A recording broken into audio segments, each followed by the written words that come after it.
Welcome to the exciting world of the movies. Hello and welcome back to another nostalgia-filled trip down the movie graveyard. That's right, we are once again resuming our long-lost series of favorite movies of, 1980 whatever. This year, but this time we're doing 1983. And Trev, I'm so glad to have you back in the graveyard for this. I'm going to coin this a very special episode of the movie graveyard. Feels great to be back. It's a new year, but if there's one thing that stays stable, it's working in a graveyard, right? That never goes away. And it's been too long since we've done the last one of these, 82. And I always enjoy this. It's nice to just sit down, look at the whole list of movies, and I'm sure you're gonna agree this one was actually a pretty tough one for reasons I'll talk about later. But it's just definitely a special episode because I just love these kind of nostalgic look backs on more than one movie. When we get a chance, every time you and I get a chance to talk about multiple movies, I always find that just to be a little bit more exciting. Yeah, like I look back and I have to apologize to our listeners, in case they like the, because I like to do these little kind of series within a series type things. And I was looking back and I was quite erratic with our planning. Like 1980 and 1981, we did like maybe 3 or 4 months apart. And then I think we waited 2 more years to do 1982. And then it's been another like 2 or 3 years since we did that one. So. We'll try to keep on a better pace. But, at least one a year. I mean, geez. And to that regard, for fans of this series, I do have a promise to make everyone. I promise that starting with this 183, I will not be picking Superman 2. I know. Like, that's wild how that happened, but I kind of understand how that happened. And like, there's a film on here which I really, really, after reading about it, it actually didn't make my list, but it was like a strong contender. And I was waffling back and forth with the release date because it was like limited release in 83, early, more of a wider release in 84, and it's like, sometimes you just read shit like that and you're like, what year do I put this movie in? So I have one I'll mention later too that's like more honorable mentions that I'll talk why it like just misses the cut, but it's the same thing where I was like, I don't even know if I should put that in 83 even if I wanted it in my top 5. Right. So anyway, just like all forms of entertainment, you came for the 1983 nostalgia, but we're going to make you wait for it. Ain't that right, Trev? That's right, because Goat and I don't get to talk as much as we used to in general, and we don't do as many podcasts together as we used to, although I think we want to try and change that now. Yeah. and I'll take responsibility for that, because I'm bad, because we have a revolving door of gravediggers, and I try to cycle through everybody equally, but just sometimes shit happens, and, Yeah. Well, I just know, like, one thing you and I used to love to do on our older, respective shows was kind of year-end retrospectives and look backs, and I thought it was worth it. If we were going to be talking about 83, we could also just take a moment and say, well, what about this previous year, 2022? What did we think of that year? Because for me, not to bury the lead or anything, but I thought 2022 was an awesome movie year. And so I thought, since I don't have another show where I get to do this anymore, because that's not what Failure to Franchise is about, that's not what the X-Men podcast is about, I just thought we could take a little time here and talk about what we enjoyed last year.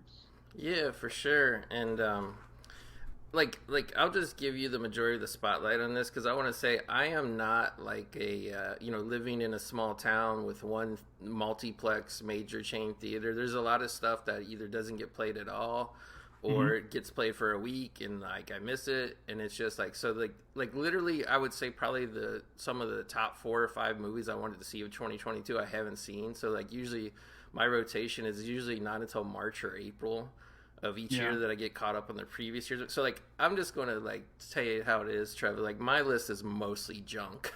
and although that is the precursor, we want to say, of our favorite list of whether it be favorite of 1983 or favorite of 2022. I mean, we do reserve the right to say these are our favorites, not necessarily what we think is the highest quality of filmmaking, just our favorites. But just this morning I watched a movie. I'll just say it. I watched Tar this morning, the Kate Blanchett movie. Thought it was amazing, incredible movie, but it doesn't make my top 10 or even 15 because it wasn't like, I can't deny the artistry of it. Kate Blanchett was amazing. Right. I was really into it, but it's not the kind of movie that cracks my personal top 10, So exactly. I think that's exactly what you're talking about, is sometimes we have slightly different sensibilities about that. Although I will say this is a year where, for the first time, you and I know we've talked Oscars a lot over the years. Yeah. And we've had different debates about how valuable the Oscars are. I've always enjoyed watching them, but at the same time felt like they're kind of pointless. I will say this year, the Oscar race is like, I'm a little bit more interested in it than usual because I honestly do enjoy a lot of the big Oscar movies this year. And I will say one thing I really liked about 2022 is I just feel like in general, it was a year where the kind of the critical hits and like even like just the normie hits were almost like aligned this year. Right. I think this was just a year where like cinema kind of, this is so, it seems so generic to say, and I know it's kind of just talking post-pandemic too, but cinema really came back in a big way. I think anytime I see people now say like, oh, movies are dead and what happened to cinema, it's like, what are you talking about? There was such a variety of great stuff this year. And even like when you bypass, like I'll just say right now, this is the year. I don't know how you feel, but 2022 was the year where I kind of really turned on the MCU, or they really lost my interest, you know? Yeah. Like the kind of bigger, there are some big blockbusters in my list, but they're not like the Disney ones, I guess one of them is, but they're not the MCU ones. And it's just like, I was so happy to see that as the biggest pop culture thing in the world got more boring and safe and predictable and cheap, there was a lot of great alternatives. Very cheap. I mean, to the point where, like, I know they won't because Disney can't turn off the money machine because film-wise they don't have much going on that's a success. But, like, yeah, like, I just think Marvel slit their own throat with bringing in too many TV shows, too many films. Yeah. Getting greedy in terms of wanting cheaper talent both in front of and behind the camera. And, like, I mean, like it's very weird because it's like I'm very anti-MCU, but then like over Black Friday, I went ahead and got current with my collection and picked up like all the recent ones. You know, everyone that's been released to home video so far, I picked up. So it's like I'm pretty much a hypocrite when it comes to the MCU, Trev, because it's like I'm very disappointed by where it dipped down to, but at the same time, I still participate in it. So it's like one of those things like, should I really rail against this or not? But it's like, I can't help but be sad because, like, I remember, like, pretty much through the first 5 years of the MCU, like, genuinely liking everything. Like, there would be a few films that I'd be like, oh, like, this was a disappointment. But it's like now it's like, I don't know, like, it never satisfies me. And it's that thing where, like, I'm almost questioning now, like, am I objectively, like, not looking, like, to be honest, like, when theaters were, like, really more shut down and shit and, like, I wasn't seeing anything. Like, I saw all the MCU movies that came out in the theater this year in the theater, but whatever that was, 2020, 2021, like the Shang-Chi year and all that, I saw all those on Disney Plus, and I genuinely liked them better. And I don't know if that was just because all my expectations were gone by the time they hit Disney Plus, but it's like... It could be. Like, I still haven't seen Black Panther 2, and it was just a matter of I missed it the first weekend, and I kind of never got around to it. And then you do have that mentality now of just knowing you can just wait a month or two. 45 days or whatever it is. Yeah. So I'm just like, I'll just be patient with that, you know. And I don't feel like maybe I'll enjoy it more because I didn't pay to see it. I don't know. Who knows? Yeah. So I'll just run through my list real quick. Number 10 is a movie that I know, like, I don't know why, but people were so happy to see this film fail, and I really don't know why. But again, this was a kind of a dry movie. I'm not like debating that whatsoever, but I'm just one of the few people, Trev, like I'll still watch a movie for a cast. And number 10, I did really enjoy Amsterdam. Number 9, I have The Batman. Number 8. Now this is where I'm going to throw a curveball, but I'm just going to do it. Like, we did a lot of Christmas movies this year, both like theatrical, you know, past Christmas movies, and then we did a bunch of the TV ones. Like, I'm going to throw a film on here, Must Love Christmas. It was, I think it aired on CBS, but my boy Neil Bledsoe, he's really bringing it strong he's been working, I think, both in the Hallmark, the Great American Family, and now CBS Christmas movies. I like this one. It was one about an author, romance author that I don't know, there's no reason to recap the plot, but like, he was a journalist trying to get the story about how she writes her books, and they got waylaid in a small town, and like they end up falling in love. You know how the movies go, Trev. So number 7, grab your puke bags. I really enjoyed The Munsters, the Rob Zombie version. Number 6, very early in the year, but I know people shit on it saying, why don't this franchise die? But I did like the new Scream film. Number 5, we already did a full review on it, but Halloween Ends. Number 4, Barbarian. Number 3, Pearl, which was the prequel to X. Now, I waited to video to see these, so I actually purchased both pretty much at the same time. So I did the thing where I watched Pearl first. I haven't watched X yet, so maybe X would have been on here too, but I really enjoyed Pearl. And then here's where we get into the real shit. I don't care. Like, these were my 2 favorite movies of the year. Number 2, Morbius. And number 1, Black Adam. So yeah, there's my shit parade. Like, again, like, I haven't seen Avatar. I haven't seen Babylon. Like there's just a lot of movies from this year I haven't seen, so that's my list. All right, so I'll just do my top 10, but I will say, like, this is the first year where on Letterboxd I just kept a running ranking all throughout the year. Every time I saw something new, I put it in there, and that's the thing is, like, I'm scrolling through my list right now, and honestly, at this point, I have 60 movies on here. Wow. And for 2022, I'd say you go down to about movie number, let's see here, it's like around 42 or 43 where you start to get movies that I didn't like. So that means, that was a good year. Good. Like 41 to 42 movies that I was like, I liked to loved, Yeah. And a lot of like what would be my honorable mentions, my 11 through 15s or into my 20s even, are movies that probably would have made my top 10 other years, like something like for me, like Barbarian, which I loved, didn't crack my top 10. Wow. Or Elvis, which I know you didn't like, but I really quite liked a lot. Nope, things like that. Even Jackass Forever, which I saw early in the year and thought, there's no way this won't be my top 10 because it was such an amazing theatrical experience, but it just ended up getting bumped down. So yeah.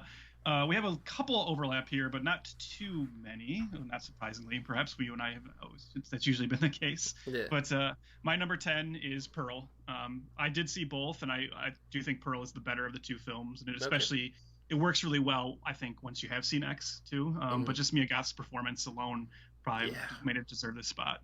That monologue towards the end. Oh, it's so good. Yeah. Again, the kind of thing where you watch it and you just get frustrated that award shows and critics just can't seem to crack into this genre, Well, even the box office, man. I know it was a very low budget movie, but I was really kind of disappointed when Pearl came out. I mean, I hadn't seen X yet either, but I was just like, X kind of had a buzz.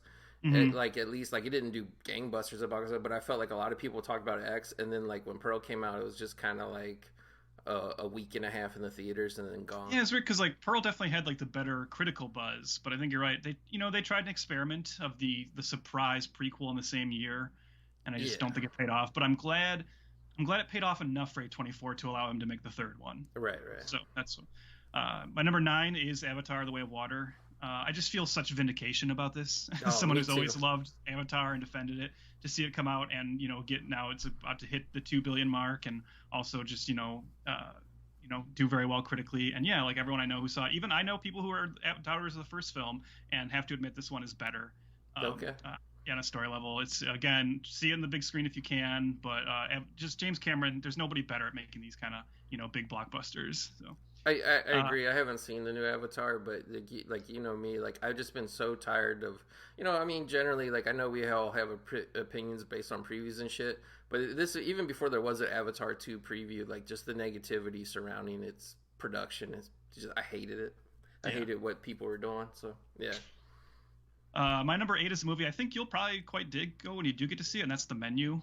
Yeah, that's another one I'm dying to see. Yeah, great satirical dark comedy with horror tinge. I'm gonna steal this is our buddy Bird who said this, but Ray Fiennes is playing the best Vincent Price character that Vincent Price never got to play. It really has that kind of old school Vincent Price horror feel to it. Number 7, The Batman. I'm with you on that. This might be my favorite live-action Batman movie. Wow. It's pretty tough, but this one delivered so much stuff I'd always wanted to see as a fan of the comics. The voiceover narration, the detective aspect. Really, really dug it. All the villains kind of interacting with each other, but not in that old school Schumacher way. Not meeting in an alleyway and saying we should team up and get rid of the bat. Yeah.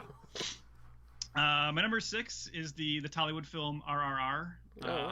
Even though I had to watch the version on Netflix, which is not the original language, I was blown away by just the creativity of this movie and how much it does put a lot of American blockbusters to shame. But one American blockbuster it does not put to shame is my number 5, Top Gun Maverick. I'm not even a fan of the first Top Gun, and I totally fell for this one. And it's such a well-constructed blockbuster that really reminds you of what these movies used to be before the Marvel superhero formula just completely took over and started dominating. And also, of course, the incredible just cinematography and stunt work of putting the cameras in the actual jets with the actors, and Tom Cruise being an absolute madman. Number 4, Banshees of Inisherin. Martin McDonagh for me is 4 for 4. I know not everyone loves 7 Psychopaths or 3 Billboards as much as In Bruges, but I've actually liked all 3 of those, and I dug this one too. Just a good like feel bad dark comedy about two friends who suddenly one of them decides he doesn't want to be friends anymore, and then dark turns the story takes. My number 3 is a very, very divisive one, apparently. I know you either apparently love this or think should be burned in a fire, but I loved Damien Chazelle's Babylon. Okay. Again, Chazelle's another director where he hasn't gone wrong for me yet. I know it's not cool to say you like La La Land anymore, but I still do. And I really liked First Man as well, and I will always love Whiplash. And Babylon felt to me like, yeah, just like a step, like the next step for him. And I'm actually kind of shocked at like the vitriol it's gotten, because I feel like if you are a movie lover, it just seems like I can see maybe like not liking it, but to act like it's like a gigantic waste of time or there's nothing there. It's easily Margot Robbie's best performance. It's just so ludicrous, so audacious. I love when filmmakers take big swings like this with studio money, and I don't want to see that go away. So that's why I was all about it. Yeah, I think that and Amsterdam both got the same treatment of people going like, okay, yeah, we see this bullshit coming a mile away, and just everybody slamming it before the movie like even came out. Like people basically putting their foot down is what it seemed like, and saying like, we don't want this type of pretentious movie anymore. And I'm kind of like, well, you kind of got to see a movie to know if it's pretentious or not. But And if it's like pretentious but having fun with its pretension, then what's the problem? Right. Speaking of big swings that didn't perform, my number 2 is Robert Eggers' The Northman. Just a badass like Viking, brutal, big, big for him spectacle that kind of bums me out that it came earlier in the year, and it seems like by the end of the year it was kind of forgotten. I didn't see it popping up on many year-end lists, but I wish people would kind of revisit it. And I know it's the whole thing where they say it eventually did make its money back once it got to like VOD and everything, but I wish it had been a bigger hit for him, because I'd like to get to see him play with this budget level a little bit more and not only have to do The Witch and The Lighthouse. Trev, by the way, that's like another like 3/4 of your list are just movies I haven't seen yet, but do you think The Northman was hurt by once it came out and didn't like it didn't do like awful business, but like obviously it wasn't like a huge hit? Do you think part of that was like the kind of temperature in the room soured on it, in terms of like once that happened, it seemed like in interviews they started focusing on whatever compromise he had to make making a bigger budget film, and like I never really saw him belly aching or crying about but just certain things like some of the casting and stuff. And then like I feel like kind of the people that were on board with his earlier films were kind of like, yeah, this was like a sellout movie because he had to do all the studio shit. And I'm like, I don't know, dude. Like, I mean, granted, I haven't seen the movie yet. I just got a copy of it, but it's like I still didn't get the vibes that this was a sellout movie. No, I know exactly what you mean. I had those kind of discussions with Bird, actually, of talking about, like you said, people really fixate on that one interview he did where he talked about compromises he had to make. But you know what? That is the movie business. When you get a bigger budget, you sometimes do compromise, and it's not always a bad thing. Like they were aiming for a different kind of movie here, and I thought it was great. Like, it's not the same kind of movie as The Witch and The Lighthouse, and you shouldn't go into it expecting it. But I think if you like those, you will definitely see Eggers in this movie. Right. And if you just like, watching badass Viking action, it's gonna be up your alley. Well, yeah, just I mean, literally, just the I had seen a couple movies kind of throughout the pandemic, sneaking in the kind of empty showings. But I remember the first movie my fiance had seen since the pandemic started was we went to see the Batman, and when we got in there, like because my theater plays so many trailers, we usually shuffle in a couple minutes late, and like we got there, and like the first trailer that kind of come on once we sat down was the trailer for The Northman. And like literally my fiance was just like about a minute into it was just crying. Like she was so moved by the kind of like just seeing the trailer on the big screen, kind of like the cinematic feel of it. And I'm just like, you know what I mean? Like it's just like, I don't know, like again, I haven't seen the movie, so I can't praise the movie I haven't seen, but it's just like, I don't know, dude. It's like if this is what compromised by a studio Robert Eggers like vision is, I'll take it. Yeah, that's how I feel. Like if you're comparing, like I'll take a compromised Eggers over again the majority of like the bigger comic book stuff we're getting. Yeah. And then my number 1, it's not often that the movie you think at the beginning of the year will probably be your favorite movie of the year actually does deliver and end up sticking there the whole year. And that happened for me. And that is Everything Everywhere All at Once. I already loved the Daniel Swiss Army Man. That was my favorite movie of the year that came out. And this one was just even more up my alley. In the same year that I didn't mean to turn this into such a screed against Marvel, but no, it's okay. Trust me. I think our audience is with us on that. In the same year that they just showed their absolute lack of like imagination with their multiverse movie with Doctor Strange 2, to see the Daniels deliver what will probably go down in history as the most creative and most mind-blowing multiverse movie, but one that also has so much heart. And also just two great narratives to it, right? The return of Kihei Kwan, who I'm a short round defender through and through. Oh, yeah. Love short round. Just to see that narrative of him getting his big comeback after Hollywood ignoring him as an actor for so many years and him quitting the business. And then, of course, Michelle Yeoh, to see her finally, get her due in Hollywood. I've liked some of her Hollywood stuff. I'm also a Mummy 3 defender, primarily because of her and Jet Li being in it. Oh, yeah. I love her in the Bond movie. But to see her finally get something that felt like such a career culmination of, here, we're going to honor your action abilities and your acting abilities in a way that, typically we haven't been doing the same as Hong Kong used to do. Just loved it. I'm so happy it delivered on everything I was hoping it would. Which was awesome list, by the way, Trev. But to sidebar, like way back in whenever Indiana Jones and whatever it was, Crystal Skull came out, and they're like, "Oh, LaBeouf, pass that torch, baby. We need that LaBeouf," because everybody was LaBeouf fever in 2009. I'm like, I'm sorry, but there's only one heir to Indiana's throne, and that short round. And I know the excuse was like, well, he quit acting. He's in the financial sector now. He don't. But I mean, with Ki Kwan's return, not just to acting, Trev, but to action. Come on. Yeah, and the reveal, which I didn't even know. So the other day it went viral, behind the scenes footage of him acting as the fight and stunt coordinator on the first X-Men movie. The fact that he is really talented in martial arts and fight coordinating. And I think hopefully this won't be I know he's in Loki season 2. I know he's in American Born Chinese, both for Disney, but hopefully he can keep this comeback going. Yeah. And honestly, I know some people poo-poo the idea, and it's, anytime you're talking about brand extension, at the same time I'm talking about how I kind of want these IPs, a lot of them to die off. Right. I'm not opposed to the idea of a Disney Plus short round show or something, right? To keep that franchise going and to bring him back into it. By the way, I know the Indiana Jones movie comes out in about 4 months, but don't worry, Trev. They're going to reshoot the entire film 2 months before it comes out, so there's still time to slip him into the new film. I was wondering about that. I would be actually. I'd be kind of shocked if they didn't call him in for to at least shoot an additional scene, right? How do you not kind of capitalize on that? Get him on the volume. Get him. By the way, again, not to make this a bash fest, but failure to franchise. Whenever I'm listening, I do the little fist pump when you guys slam the volume and the green screen and how it's ruining modern movies, because I agree. Every time I've gone to the theater in the past 2 months, I've gotten that trailer for Ant-Man 3 and on the big screen. They showed that trailer before Avatar, and that was almost mean. That was mean to Ant-Man 3 to be look at this and then look at Avatar, to remind you of when it's someone a camera who wants to take his time and to develop the technology and make sure everything looks great. And then Ant-Man 3, which looks, people keep saying it looks like Spy Kids, but it looks worse than Spy Kids. Because at least Robert Rodriguez has a sense of, fun and doesn't care if it's realistic.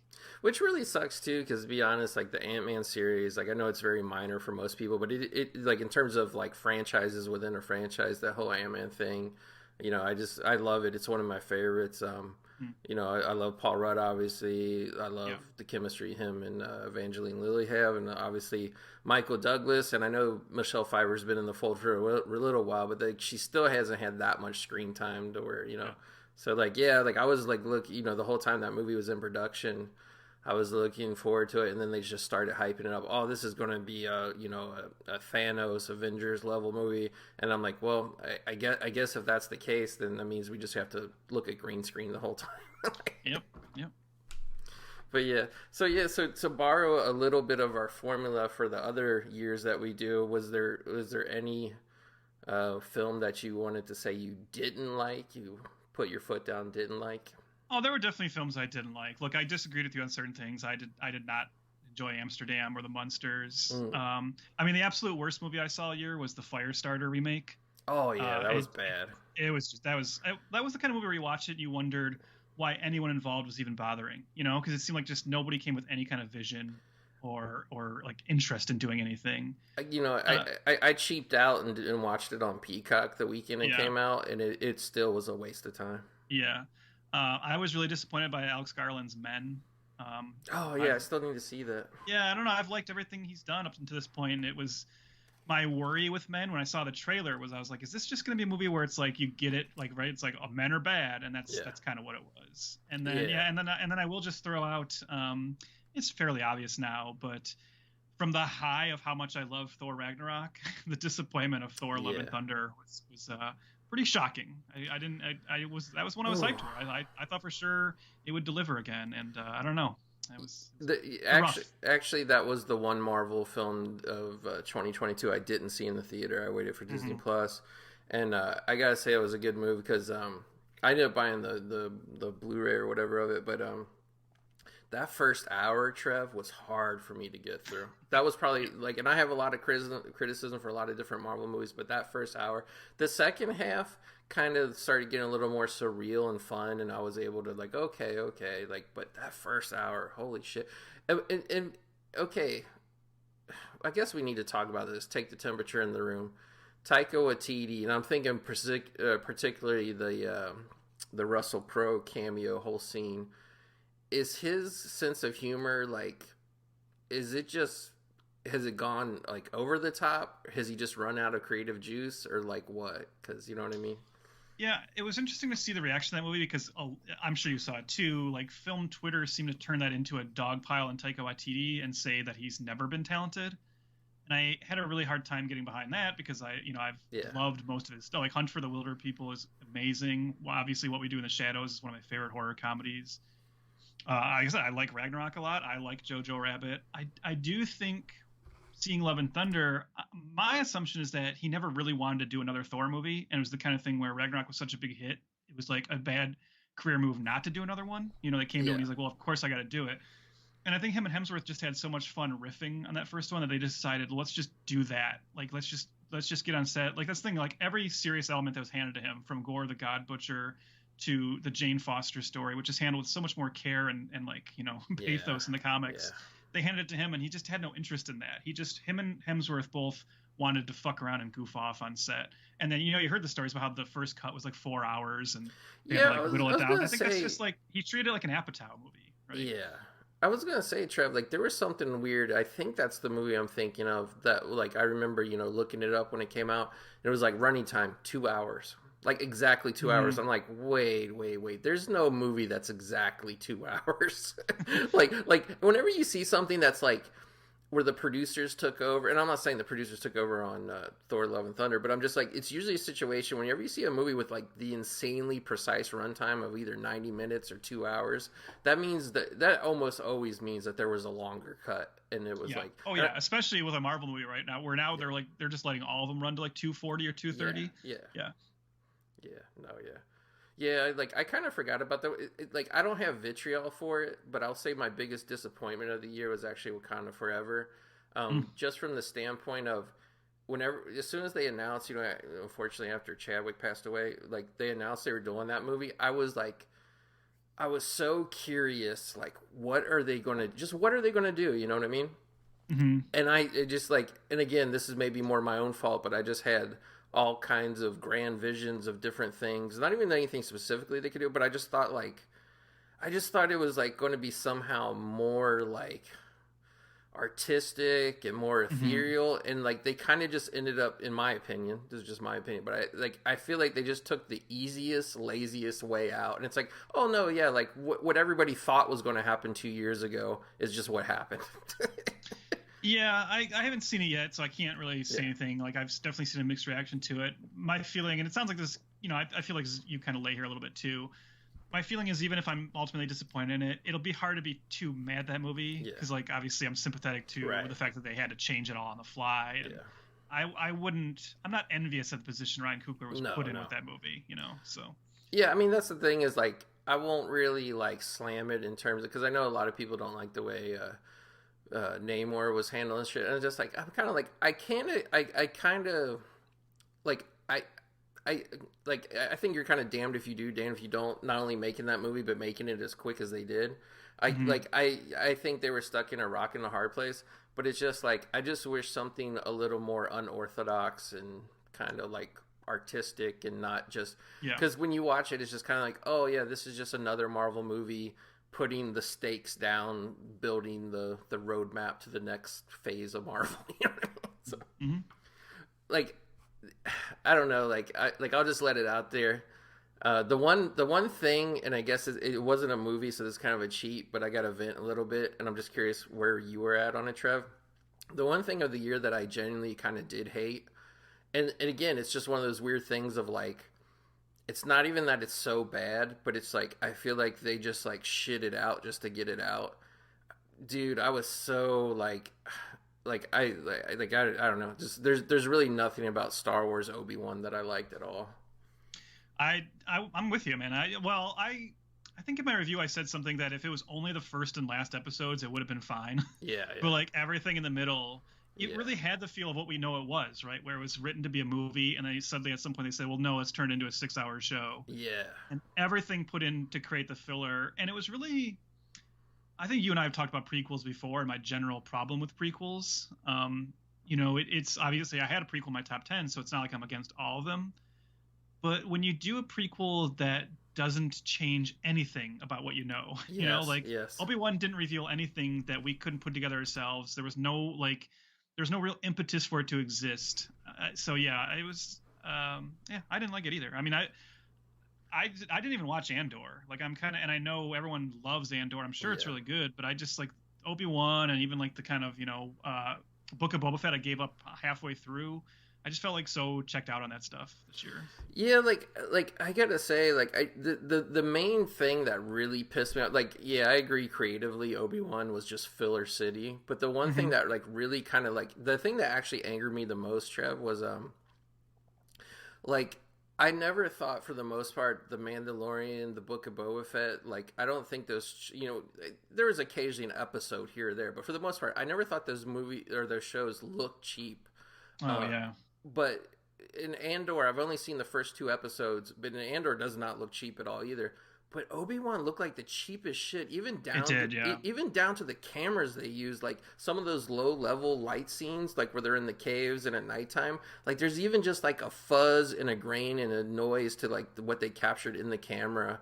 And it's like there's even like some shots of Moses Ingram that it's like, not to be too whatever, but like a person of her complexion, like you have to light them differently. You can't just throw them into a dark a hole of darkness and just try to film them. And I'm just like there was even and I know there's I didn't even know this was going on, but I talked to my boy Phil Dees, and he was saying there's been this thing of Disney Plus just in general looking too dark on certain TVs, of 4K TVs, and I watched Obi-Wan on a mixture of a 1080p TV and a 4K TV, and I've never had a problem with any show at all, any of the shows on Disney Plus looking too dark for my setup and equipment. So I really think it was just how they shot it, but the kind of the end kind of dramatic scene, and I don't want to spoil too much, but I think it's the last episode with Moses Ingram giving literally crying in the desert at nighttime, and I'm like I can kind of see what's going on, but this is not how you light somebody who's giving a dramatic emotional scene. I'm just like blah. Yeah, no, I agree. It looked the cheapest of any Star Wars thing we've done so far, and the volume really did hurt that show in terms of, there's some scenes in that are meant to be kind of epic. There's a scene where Moses Ingram brings the Empire to attack a rebel kind of stronghold. Yeah. And you realize there what the volume does to action scenes is that they can't be epic in scope because it's the volume. You can only fit 20 people in there, and then it makes everything feel small scale and lame. And I just and then beyond that, like I said, the cinematography and blocking itself was so flat. I was going to say such a disappointment. I can't think of anything else, not just Star Wars really, but just really anything else where when the action scenes were going on, it kind of felt like people were just standing around. It was weird. Yeah. And even my fiance picked up on it because I was I just don't want to watch it. I just didn't have the appetite to watch it when it came out. And she watched most of the episodes without me, if not all of them. And then eventually I got caught up to where she was and we kind of finished it together. But I was yeah, even she said it looks like it was a COVID show because it was it was just weird. It was just nothing was going on in terms of what was going on in the other shows. I don't know, but yeah, And such a bummer too, because like I'm so happy. I mean, I'm happy for Ewan McGregor and Hayden Christensen to be back, right? I like seeing him in those roles, but honestly, it's really cool that Hayden Christensen now feels better about the whole experience, and the fandom has like re-embraced him. And yes, I'm happy that he got to come back, but ultimately, really, what that should have been is just a solo Obi-Wan adventure, entirely devoid of any Skywalker saga connections. Just Obi-Wan versus a completely different villain, not wedging Leia in. Like, it just needed to be free of all that. Yeah, like we needed something that was more like, even if you were to do like a an actual like different seasons of a show, we kind of just needed an Adventures of Obi-Wan show where like maybe he's living that low-key life, and like there's just like a bad alien crime syndicate that rolls into town, and he has to like something like that. And I didn't even hate, I know there's a lot of hate for the child Leia whatever. I didn't mind that, like when they showed her on Alderaan in the beginning. I really didn't mind that. I just felt like that was like a separate show. It was just, I don't know, but so like and it just sucks too, because it kind of has that spillover effect, and I think maybe you're feeling it too. Is like, I kind of like when Andor came out, I was like, okay, I want to get on this to kind of wash the taste of Obi-Wan away. And like we watched we watch shows very slowly in general in this household. We don't like binge watch or like really roll through shit even on a weekly basis. And it's like I watched the first episode of Andor, and I'm like, okay, that was a slow start, but it was good. It was good. I want to see more. And then we watched the second episode, and it was like a little bit of filler, but it's still good. But I just haven't even want to go back to Andor because I'm just like, I'm so mad about Star Wars now. Like, I don't know. Mm-hmm. Well, I'm with you. I mean, it's like, I've never been as down on the whole like Disney trying to franchise Star Wars approach as you are, just because I get it. To me, Star Wars has always felt like a franchise. But I am down on them treating all of Star Wars as just filler for in between the other movies. Like their like fear of moving forward at all is what bums me out. I don't care about any more stories that take place between Empire and Return, or New Hope and Empire. Just like move the story forward. Let's get back to the sequel timeline. Even though I don't even like how the sequel trilogy turned out, let's get back there and start doing some new things. Well, like I think I brought this up to you one time, but there was I'm thinking it's Star Wars Battlefront 2, and it kind of like it had like this story campaign thing where it was like it jumped back to the events that happened like immediately following Return of the Jedi and the collapse of the Empire, and then it was like flash forwarding back in time to like some shit even with Kylo Ren. And I'm totally with you. Like, I hate the Star Wars sequel trilogy. Like, it's just like a running in place. I don't know, like I don't know. It's just a whole whatever. But like, even I'm like, okay, like I still want to see a show about how the First Order started. Like, at least enhance it by building some good shit around it that's not as rushed and not whatever. And their whole thing at the time was like, with the sequel trilogy was like, it's time for you old fans to go away. Whatever you want, like first they're like, oh, we love you, we love your nostalgia. Then they're like, okay, now you're complaining too much, go away. This is just the new generation. I'm like, okay, so make your new generation shit, and they won't do it. Now they're just like, no, we want to go back to nostalgia. And I'm like, oh, make up your fucking mind already. So I think it's time now to finally get down to the main event, don't you think, Trev? I think so, yeah. So like, I think the way we used to do this, our top 10 of whatever is like the number 6 through 10, we would run through just a little bit quicker. Yeah. But then spend more time on the top 5. But and we start at the bottom at 10. So did you want to start, Trev? Sure. Do you want me to just go like do 10 through 6 all in one batch, since we do those kind of quicker? Yeah, I mean, if you feel like you can do it, yeah. Sure.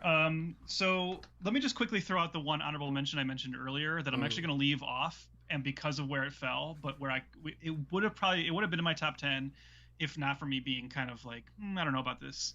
And that's Jackie Chan's Project A. I'm a huge Jackie Chan fan. His that like run of like his like, early 80s to like mid 80s, obviously going up to Police Story, when he finally got to like make his own movies and leave behind the kind of traditional martial arts movies and start doing his action comedy brand. Project A is one of the highlights of that little run right there. But I looked at it, it came out in Hong Kong in December of 1983. And I was like, well, if I'm being realistic, that probably didn't get any kind of American release until much later, because obviously Jackie Chan didn't really become a name here until much later. And I know I didn't get around to seeing Project A or even hearing about it till post Rumble in the Bronx, So I just decided to leave that one off. But seeing that it was officially a 1983 film, I just wanted to give it a shout out. Yeah. All right, I'm going to cheat again. Okay. But My number 10 is actually a three-way tie, and Oh, I'm doing that for a very particular reason because I felt like I didn't feel like I love any of these enough to individualize them, but I did want to point out all in one go what a good year 1983 was for Stephen King adaptations. oh, it was great, dude. So I just treat number 10 as a three-way tie of Christine, The Dead Zone, and Cujo. All three, which I like. They're not like my favorite movies from those filmmakers. They're not my favorite Stephen King movies, but those are three really solid Stephen King adaptations. And the fact they all came out in 1 year, I was like, well, that's pretty cool. So I wanted to give that a shout out. My number 9, this might be a weird one, but if you bear with me, it's actually Daffy Duck's Fantasy Island. Oh, wow. Well, the thing is, I was looking through the list of movies that came out in '83, and I couldn't, like you said, we look at this as our favorites, and I can't deny how much I watched this movie as a kid because it was on cable all the time, but also how, honestly, thinking about the fact that it was in '83 and it probably came on cable in '84, '85, that's when I was watching it a lot. This movie and Daffy Duck's Quackbusters, those were really my Looney Tunes introductions. I wasn't watching the individual Looney Tunes cartoons in any other way. It was these movies that they did, which were always, these were just a bunch of Looney Tunes cartoons, and then they would create like a kind of an anthology bridge through it.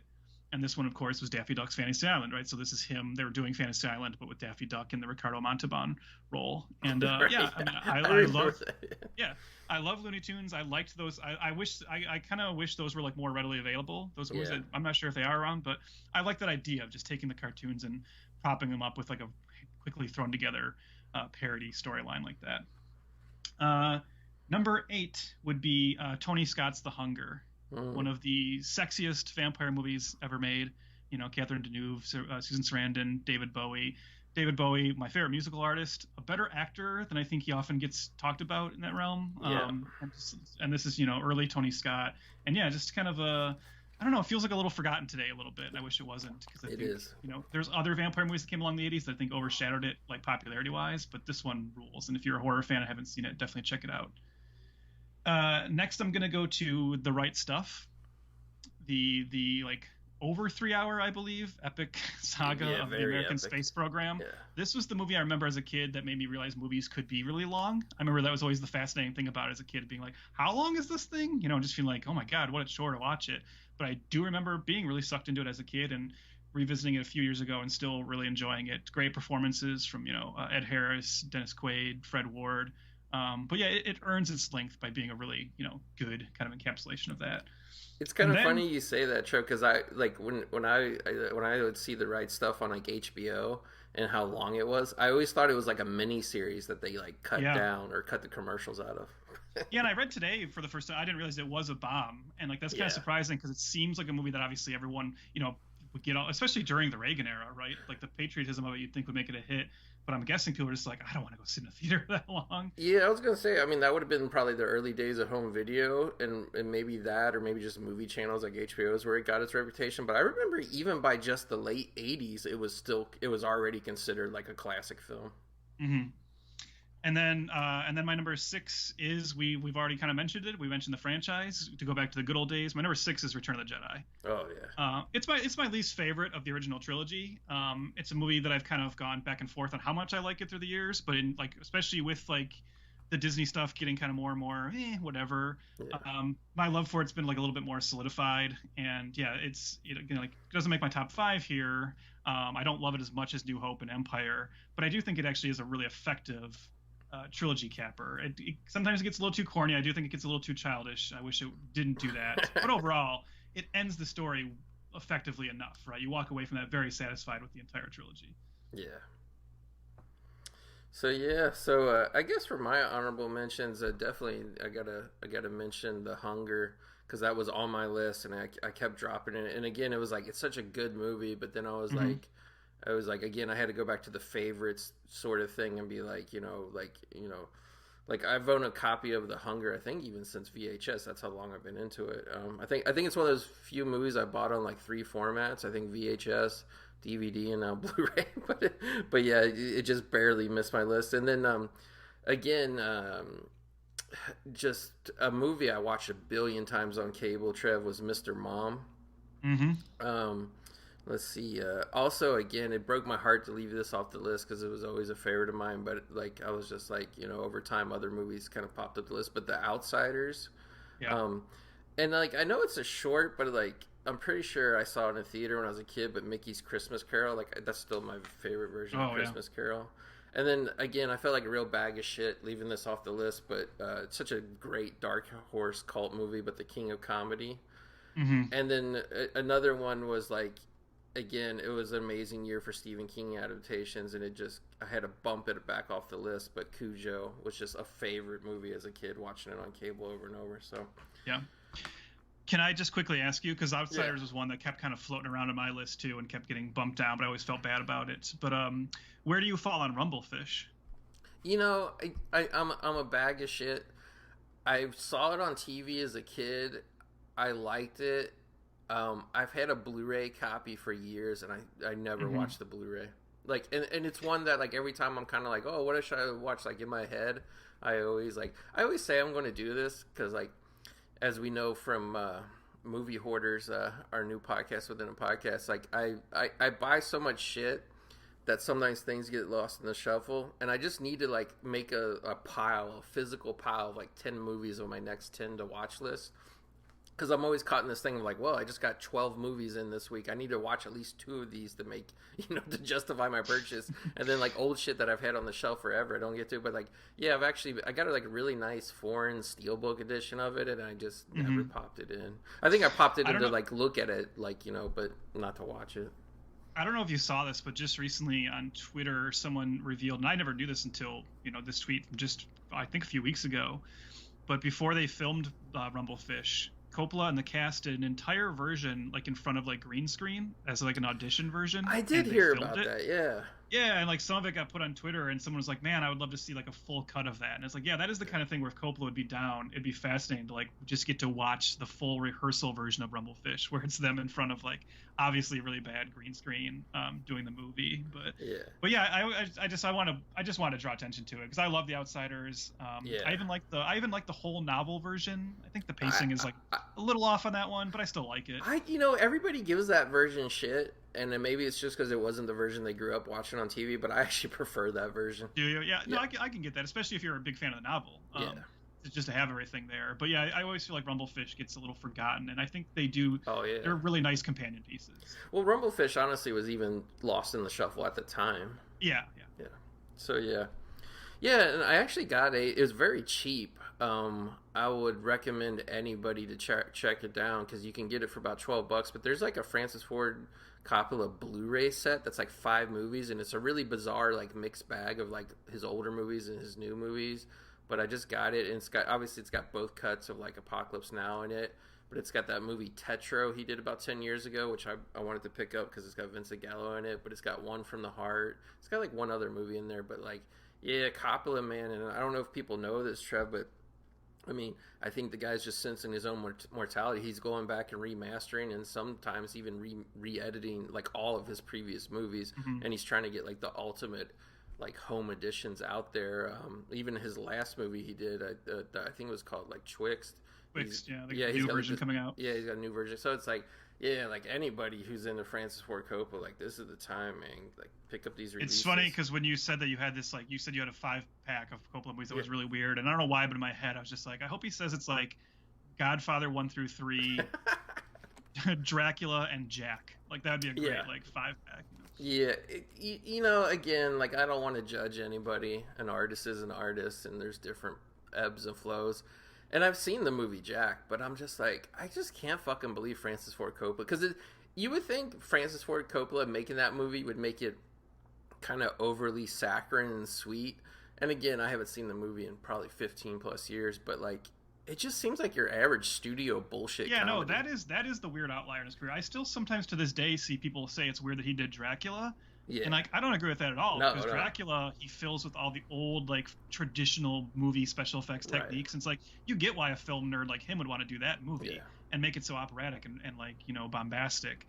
But Jack, I agree with you 100%. It's just like I'm surprised that wasn't like directed by like Howie Deutsch or something, Yeah, and I love Howie Deutsch, but I know exactly what you mean. Like the only thing I think you can give to Jack is it had some early era kind of MILF humor vibes with I think Fran Drescher in that movie. That's about all I can give it. So running through the bottom half of my list,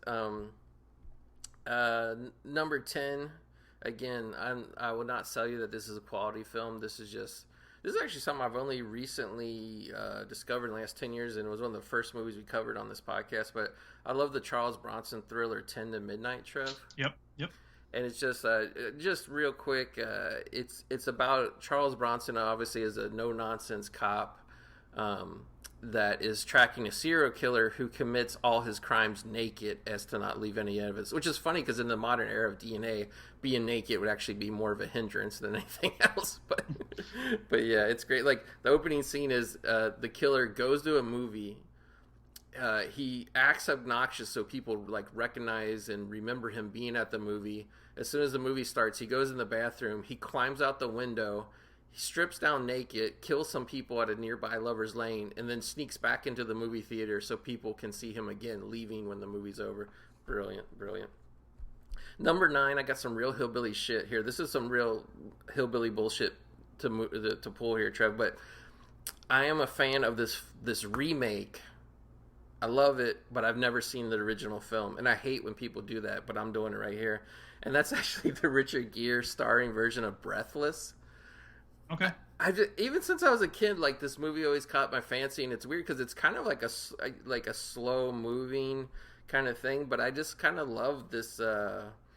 Like I don't know why. To me, this movie is like what American Gigolo is to a lot of people. I like this Richard Gere character better, but I don't know. It's just got like some weird like kind of shit thrown in there in terms of like, you know, he's a fan of Marvel comic books, the Silver Surfer particularly. And it's just like, I don't know. I just like movies about low lives, I guess. And also the rockabilly influence is fun in it too. Number 8, obviously I don't need to say anything about this. Just, again, love this movie. Could watch it a million times, and that's A Christmas Story.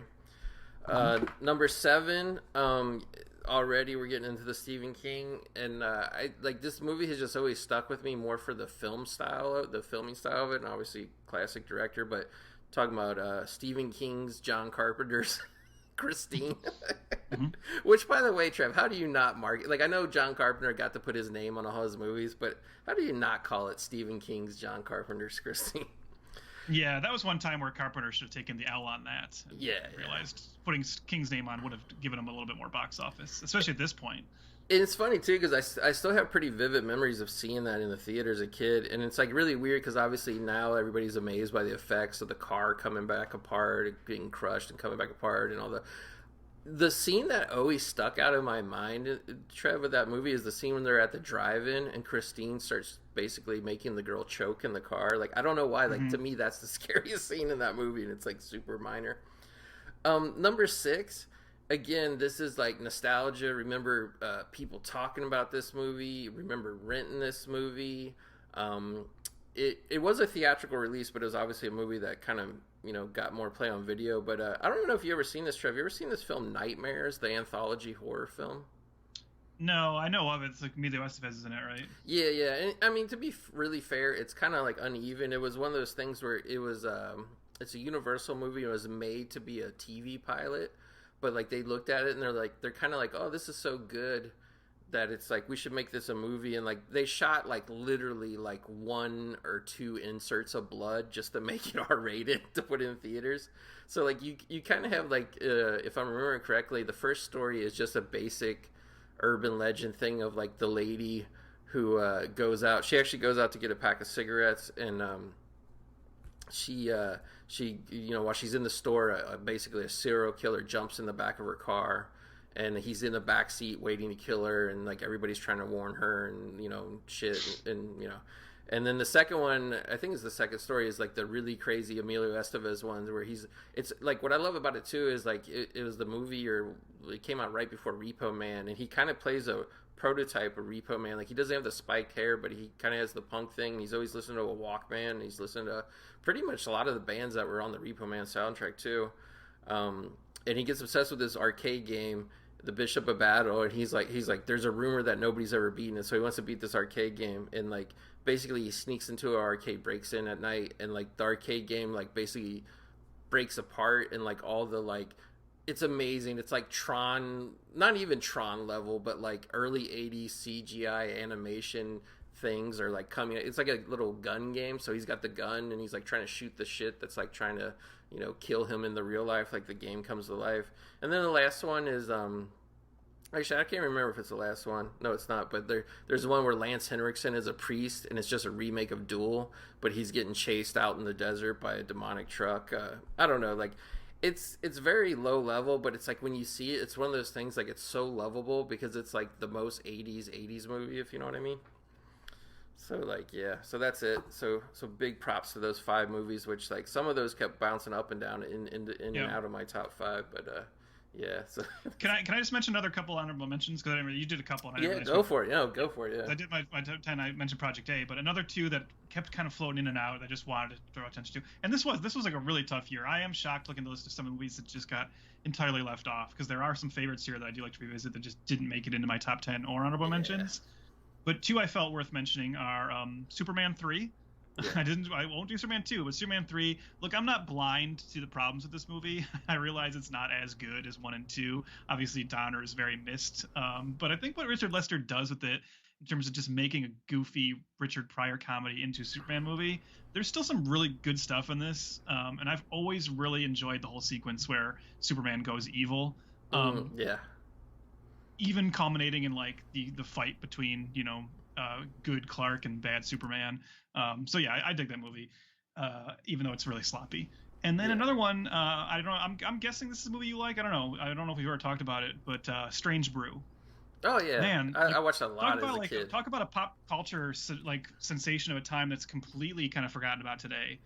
I don't think, you know, Rick Moranis and Dave Thomas as the Mackenzie brothers has really held on at all in the pop culture, which is surprising because I even remember when I was in my like early 20s, McFarlane Toys put out this like really good Mackenzie brothers action figure set. I remember. You know, that. like it was still holding on for a while. I had that. I don't know why I got rid of it, or if I did, or if maybe it's in a box somewhere at my mom's house. But yeah, no, I love Strange Brew. Just such a bizarre, weird comedy. Always remember being just fascinated that Max von Sydow agreed to play the bad guy in it, the evil brewery owner. But yeah, it's just got a really odd comic sensibility, and if you're a fan of SCTV or those guys, like definitely check it out if you haven't. And also go listen to the Mackenzie Brothers album because it's awesome. Oh, I've never heard the album. Like, what is it like? Oh yeah, it's great. It's like them doing like they've got like a song called like I can't remember what the main song is called, but I know it's got like Geddy Lee from Rush like helping them with it. And then it's got them doing like their version of the 12 Days of Christmas. You know, it's your standard like kind of comic parody album with just a bunch of different songs with like the Mackenzie brothers putting their twist on it. But it was like I had it on cassette as a kid, and now you can get it on all the streaming services. Like maybe this is like a weird thing to equate it to, but like to me, Strange Brew is like the original Spinal Tap. Like Spinal Tap took a good like 5 to 7 years to become the cult hit that it was like after it hit video, and I feel like Strange Brew was like this big cult hit like right away, like within 2 years of it coming out.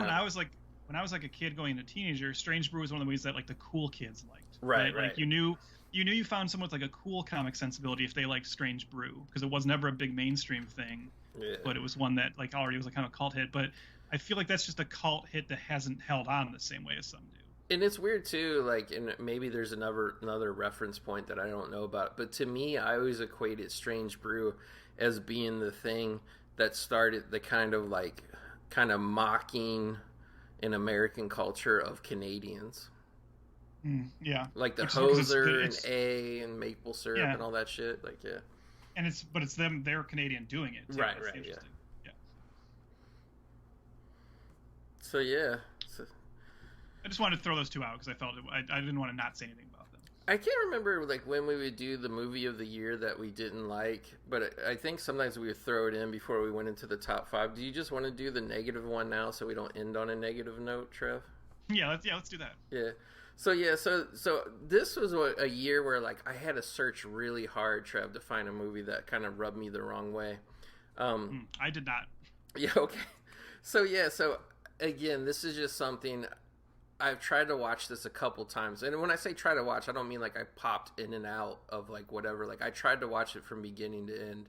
I think twice, like recently, like within the last 5 or 6 years, because it was always playing on.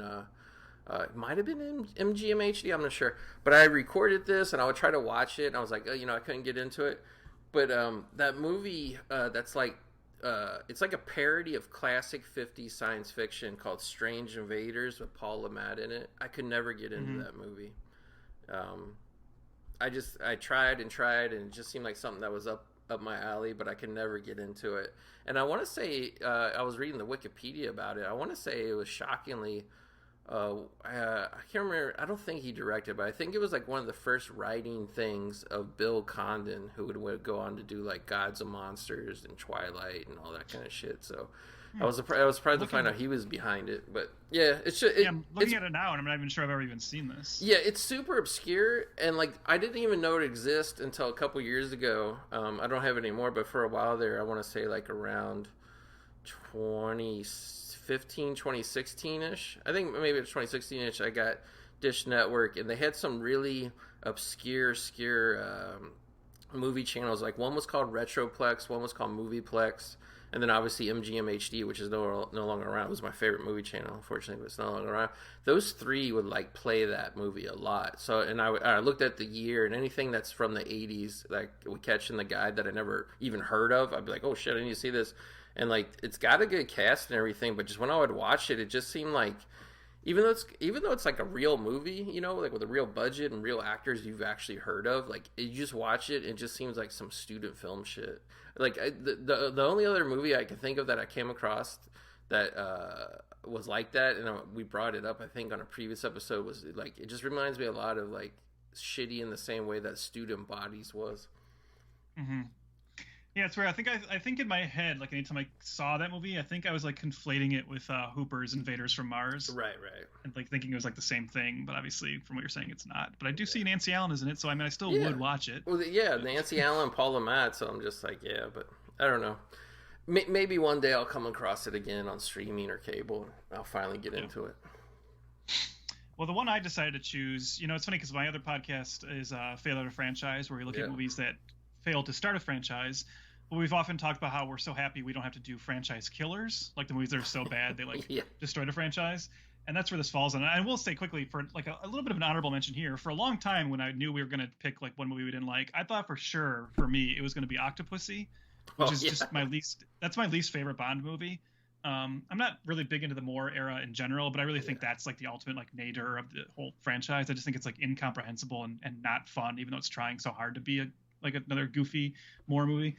But I ultimately then remembered another movie that I hate even more from '83, and that is a franchise killer. It's Curse of the Pink Panther. Oh yeah. So like, you know, after Peter Sellers' death, Blake Edwards just could not let the series go, and he used the footage left over from like outtakes and alternate scenes to cobble together Trail of the Pink Panther, which is okay. Like, it's not a great movie, but you're happy it exists just to see like what was the last remaining footage of Sellers as Clouseau.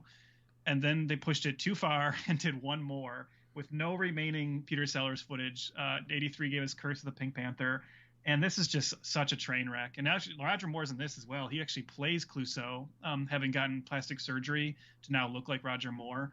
That scene, find it on YouTube and watch it. It's amusing to watch Roger Moore do, you know, his Peter Sellers Clouseau impression. But I would say that's probably the only thing you really want to sit through in this movie. The ultimate death of this movie is that because this was intended to maybe start a new version of the franchise, they're like, well, we'll create a new, like, you know, goofy, you know, bumbling detective. He'll be American. And maybe this would have worked if they had got an actual, like, kind of up and coming rising comic star. Right. But instead, they got this guy, Ted Wass. He was on Soap. And I remember Ted Wass, yeah, he's just like, he's such a nothing in this movie, and like his lack of comic energy just kills the entire thing, like from the minute one. And so it's really sad to see like the Pink Panther movies like limp along to this final point and have this be like the last statement of Clouseau. So I'm so glad that like the Pink Panther box that I have doesn't even have this in it. It's just only got the ones that have Sellers footage. Oh, wow. Yeah, I was going to say, because I like, this kind of piqued my interest, because I remember this movie, not necessarily like coming out, but I remember it being on cable through the years, and I just never watched it as a kid. Like, as a kid, I couldn't grab onto the Pink Panther films. Like, I would try, and like, I think I was too young really to appreciate it. And when you were going over this recently on Failure to Franchise, like, I can't believe Blake Edwards would resort to this. Like, I can't even believe that this was legal to like reuse this footage of Peter Sellers like after he passed away. Well, and try to, the Peter Sellers family did sue them, and I think they got like a good settlement out of it. I don't know what the final thing was with that, but I believe they won or got a settlement. So yeah, it's weird because I see both sides of it. I see like the ugliness of it, but like I said, I also see the fact of with Trail being kind of nice to get to see that footage, and not having it just be like, obviously the thing is, this is a different era. They didn't know that some later on there'd be like DVD sets where you could just put, the alternate scenes and the alternate. Yes. So they thought like, well, if we want to see them, we'll cobble a movie together. But really going further and doing a movie without him here was like, that's a step too far, I think. Yeah, it's just weird that like they were doing that shit back then, and I mean, obviously that's before most households in America even had a VCR, let alone the home video boom. So like, I know what you're saying. Like, it makes a little bit of sense, but it's just so weird that was done. Like, I'm so curious because you know how like kind of the lame fake non-controversy of our time, Trev, is I want to see Michael Myers in Halloween 3, and Michael Myers wasn't in it. Like, but it's just like, well, why? Like, the Halloween 3 trailer never showed or mentioned Michael Myers. Yeah. Whereas, I wonder with that Peter Sellers shit, I wonder if there was legitimately people that were, like, furious sitting in a theater. You know what I mean? I have to imagine there's people furious in a theater watching this one. Yeah. Just because it's so bad. Yeah. And you know what's so weird? What do they call it? The Mandela effect, where, you remember one thing from your childhood, but it turns out it was completely different. People always think that there was a movie called Shazam starring Sinbad as a genie. Oh yeah. Well, like kind of my moment of that with the later Pink Panther movies, the one that they made with Roberto Benigni. Mm-hmm. For some reason, I remember that like whatever coming out, and I remember thinking that it was like not Roberto Benigni, but this like really obscure actor, and I can't find his name, but there was this guy that played like a nerd basically in 80s movies, and he always like, his characters always had a runny nose or like he had a really nasally voice, and like he was very like ubiquitous, I would say, from probably like 85 to 92, just always popping up actually mostly in commercials but also sitcoms. And I always thought that guy, I don't know what his name is, but I always thought that guy was in that movie. So years later to find out it was actually Roberto Benigni in that movie, it was so fucking weird. But anyway, so I figured now that we're getting into the real meat of our things, we'll go back to our formula of just kind of trading off. You know what I mean? Yep. Yeah. So I'll go ahead and get it kicked off here, and this is one that I think a lot of people would be surprised that are on here, and I just recently covered this on the podcast, but it's kind of a mixture of both the nostalgia and modern day. So I watched this movie a lot of times on cable as a kid, Trev, and I always loved it. I loved that it was an 80s movie, but it was a period piece. I always thought it was set in the 50s, but it was actually set in the early 60s. And then just probably like 10 years ago, I got it in like a MGM 5 or 6 pack. Rediscovered it then, loved it as an adult, and then I picked up the Blu-ray. But dude, I'm going to shock the world here, and I am a huge fan. Well, probably not shock the world because I already did an episode about this, but dude, I love Tom Cruise's Losing It, directed by Curtis Hanson. I pretty much said like whatever I wanted to say about it on the episode, but it's just such a, like, to me this is like the better, more superior version of Porky's. Have you ever been a fan of Losing It, or have you ever even seen this one, Trev? Honestly, and I'm sure this is like not the right way to experience Losing It. I know the only time I saw it was on like basic cable, like when Comedy Central like re-aired it, and like, so I've seen a heavily edited version of it. Yeah, and even that's like years ago when Comedy Central still showed old 80s movies. Like it's not quite as raunchy in terms of like language or like, like there's not really like boobs on screen nonstop, but there's like a lot of weird situations where like I think they would have to cut around, like when they go into the whorehouse, or really just a whole section when they're in there's like a bar that's like connected to a whorehouse upstairs, and there's like a guy doing a piano show, and he's like doing like basically filthy limerick songs while girls dance. And then later the one guy ends up getting in trouble in a rowdy bar because he's trying to find a donkey show. So I would imagine Losing It would have to be heavily censored on TV. But yeah, I love Losing It. Great early performance by Cruise, but really just the ensemble of Jackie Earle Haley playing his friend, and then the guy John Stockwell playing the other friend. And like I watched kind of like a mini documentary of it on YouTube within the past week, and I was really surprised to see that Well, maybe not so, because I always thought it was just obviously just a job Cruise did early in his career, but like, yeah, like he basically didn't like the movie. He didn't want to do the movie. It's just we're in the Porky's heyday, and he was friends with Jackie Earle Haley, so he's like, okay, I'll do it just because my friend's doing it, and like whatever. But like, his agents wanted him to do it supposedly, but like, yeah, I was like really surprised to hear that he basically hated it from the get go and pretty much disowned the film from the moment of release. Because like that was like a huge year for Cruise. He had Losing It, All the Right Moves, and Risky Business all come out in the same year, and like to all different varying degrees of success. So I don't think of any actor who kind of had a big splash out year with that many films coming out in one year, like, you know, kind of before they had made it as a star. So like, yeah, I don't know. I was gonna say, like, the only other one that pops to mind is Jim Carrey had that year of like Ace Ventura, The Mask, and Dumb and Dumber. But we all already know who Jim Carrey was at that point. Right. Like he already had made his name on In Living Color. Yeah. So yeah, I'll turn it over to you, Trev, for your number 5.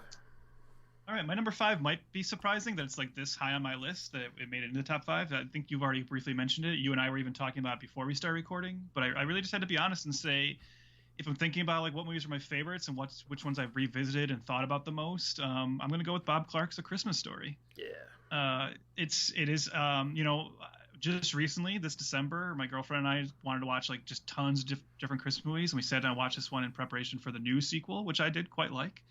But yeah, like this is a movie that I don't want to say we were forced into liking it as kids, but it definitely is another one where it's just, you know, there was that tradition where every Christmas Eve, TNT or TBS would show this for 24 hours straight, and you would just see it like, you know, there was just an osmosis of watching this movie over and over and over again. And honestly, I don't know if I ever watched it from beginning to end until this year, earlier this year, or I guess last year now, December. But watching it from beginning to end for the first time in a long time and realizing how much of it I had memorized, even in any kind of order, it's just every scene is great. And it's actually the perfect movie to watch out of order, because it is just this, like, it's a nostalgia based movie, right? It's just all these different recollections of Gene Shepard. Here, a fictionalized version of Gene Shepard, but just telling all these like amazing stories about his family and his dad around Christmas time when he was young. And it is laugh out loud funny. There's so many iconic moments. The performances are all great, especially from kid actors. That's not always the case. You know, Ralph Billingsley is really, really good in this as Ralphie. And his friends are all really funny too. And yeah, it's a really sweet, well done, just kind of undeniable Christmas classic. And I think it holds up to the multiple viewings it gets put out into every year, because who would hate this movie? You know? Exactly. So that's the thing, is I was thinking, like, I know sometimes I don't know about you, but sometimes I have this tendency to want to discount holiday movies from lists like this. Yeah. But then I was just thinking to myself, well, no, but honestly, I've seen this a lot through my life, and it's entertained me every time, so I might as well give it its due. Yeah, and it's funny too, like how you said, like rewatching it again for the first time, beginning to end in a while recently as well. It's weird, like I remembered bits and pieces of it, like actually the majority of the movie, but I thought I was remembering bits and pieces of it. But it's really, when you watch it, it's really like the whole movie is really just a bunch of string together vignettes. You know what I mean? Mm-hmm. Yeah. And also, we just also have to acknowledge the oddness of it coming from Bob Clark, who'd done Black Christmas. You know, to do two of my favorite Christmas movies, but they're so different, obviously, in two entirely different subgenres, and they're both just undeniable classics. Like, that rules too. Yeah, like I didn't want to give people Christmas overload, but I originally, we did do a Christmas Story episode last month, and like I was wanting to do like a double feature almost, with like release Christmas Story and then like a week later release Black Christmas. But I was like, well, it just ended up not working out really. But yeah, it's kind of weird, because it's like really because of Black Christmas, not to get off too much of a tangent, but really because of Black Christmas, I really became a, I guess, lack of a better term, Christmas horror fan. And it's like really weird that the two subgenres of like Christmas movies, you know, that I like, you know, legit Christmas movies, A Christmas Story and horror Christmas horror, I guess, are both Bob Clark films. Yeah. So yeah. So rolling along on my list, number 4. Again, I think this is kind of a combination of the lead actor and the kind of sensibility and kind of sickness the director can bring to this sort of material. But number 4, Trev, I do have Stephen King's David Cronenberg's The Dead Zone on my list. Cool. And this is just a movie that just always stuck with me. I can't remember if I saw it theatrically or not. I probably did, but I know I saw it early on as a kid, and there was something about it, like from the opening. I don't know, like just from the opening of that movie, even before Johnny has his car wreck, like there's just a sense of dread in that film. Mm-hmm. And yeah, like I know The Dead Zone kind of seems like a tame movie now in a lot of ways. You know, it basically culminates in him like trying to assassinate a guy that he knows is going to take over and basically create World War III.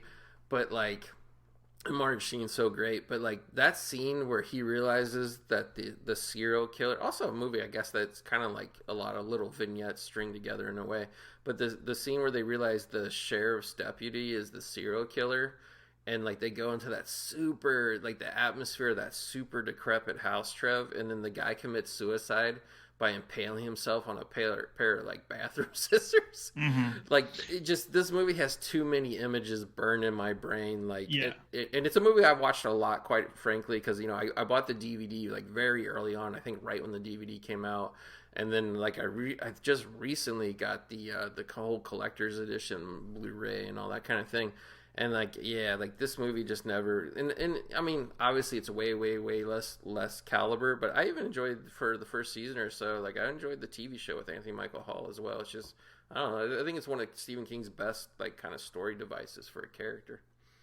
Yeah, it's great. I mean, and I think what's like, I was going to agree with you. Say you can call that movie tame today, but that scissor scene will never not be tame, or you know, will always not be tame. Yeah. I also want to just say the two quick things. The most fascinating thing about revisiting The Dead Zone today is being reminded of how great of an actor Christopher Walken was before he really became Christopher Walken. Yes. You know, before he really like, and I don't get me wrong, I love Walken. I love all the Walken mannerisms, but there was a point where he realized that's what people liked and decided to like really lean into that. And to see him in Dead Zone and just how naturalistic he is and how sympathetic, it's just completely different. And I think it's worth it for people who only know like the meme version of Christopher Walken to go back and watch that movie for sure. That and The Deer Hunter. Yeah. And then also just say, you mentioned the TV show, which I never really got that into, but if we're talking about like things that The Dead Zone spun off or are ancillary pieces, it did create one of the best Saturday Night Live parody skits. Yeah. The SNL Dead Zone skit with Christopher Walken when he hosted. People should track that down as well. I really love that. That's a version where it's the same idea. He has the same power, but everything he foresees is just the most banal, monotonous. Yeah. Like, oh, she's gonna like slip on some ice. And they're like, oh my gosh, she's gonna hurt herself. No, she's gonna be fine. She's gonna slip. You know, that's a really good skit. Yeah, like I know the ice is gonna break definitely became a meme, but it's not really meme era Christopher Walken. Which like, as a sidebar real quick, like I remember like being curious where like when and where hoo-ha Al Pacino started, and I kind of traced it back, I think, to I love this movie too, but Sea of Love with him and Ellen Barkin. I saw it on cable a couple years ago, and I got the Blu-ray, and there was, and I never knew this, but Pacino had like actually taken a break from films for a few years, I think, and I think Sea of Love was like his first comeback one, and like at that point, hoo-ha, Al Pacino kind of emerged in that film for whatever reason. And I was trying to think, and you bring that up with the Christopher Walken meme, like when was it, do you think, Christopher Walken turned into meme Christopher Walken? Because like I can see tiny shades of it maybe in The King of New York. Mm-hmm. If I had a pinpoint when he went full fucking Walken, like maybe it's like that little role in Things to Do in Denver when You're Dead, where he's like in the wheelchair and he's being kind of goofy. But I think definitely by the time he made Suicide Kings, it was just Christopher Walken starring as Christopher Walken. What do you think, Trev? I think honestly, I think a lot of it comes from SNL. You know, he was one of those early like recurring hosts who would come back quite often, and they gave him his own character with the Continental. I love the Continental.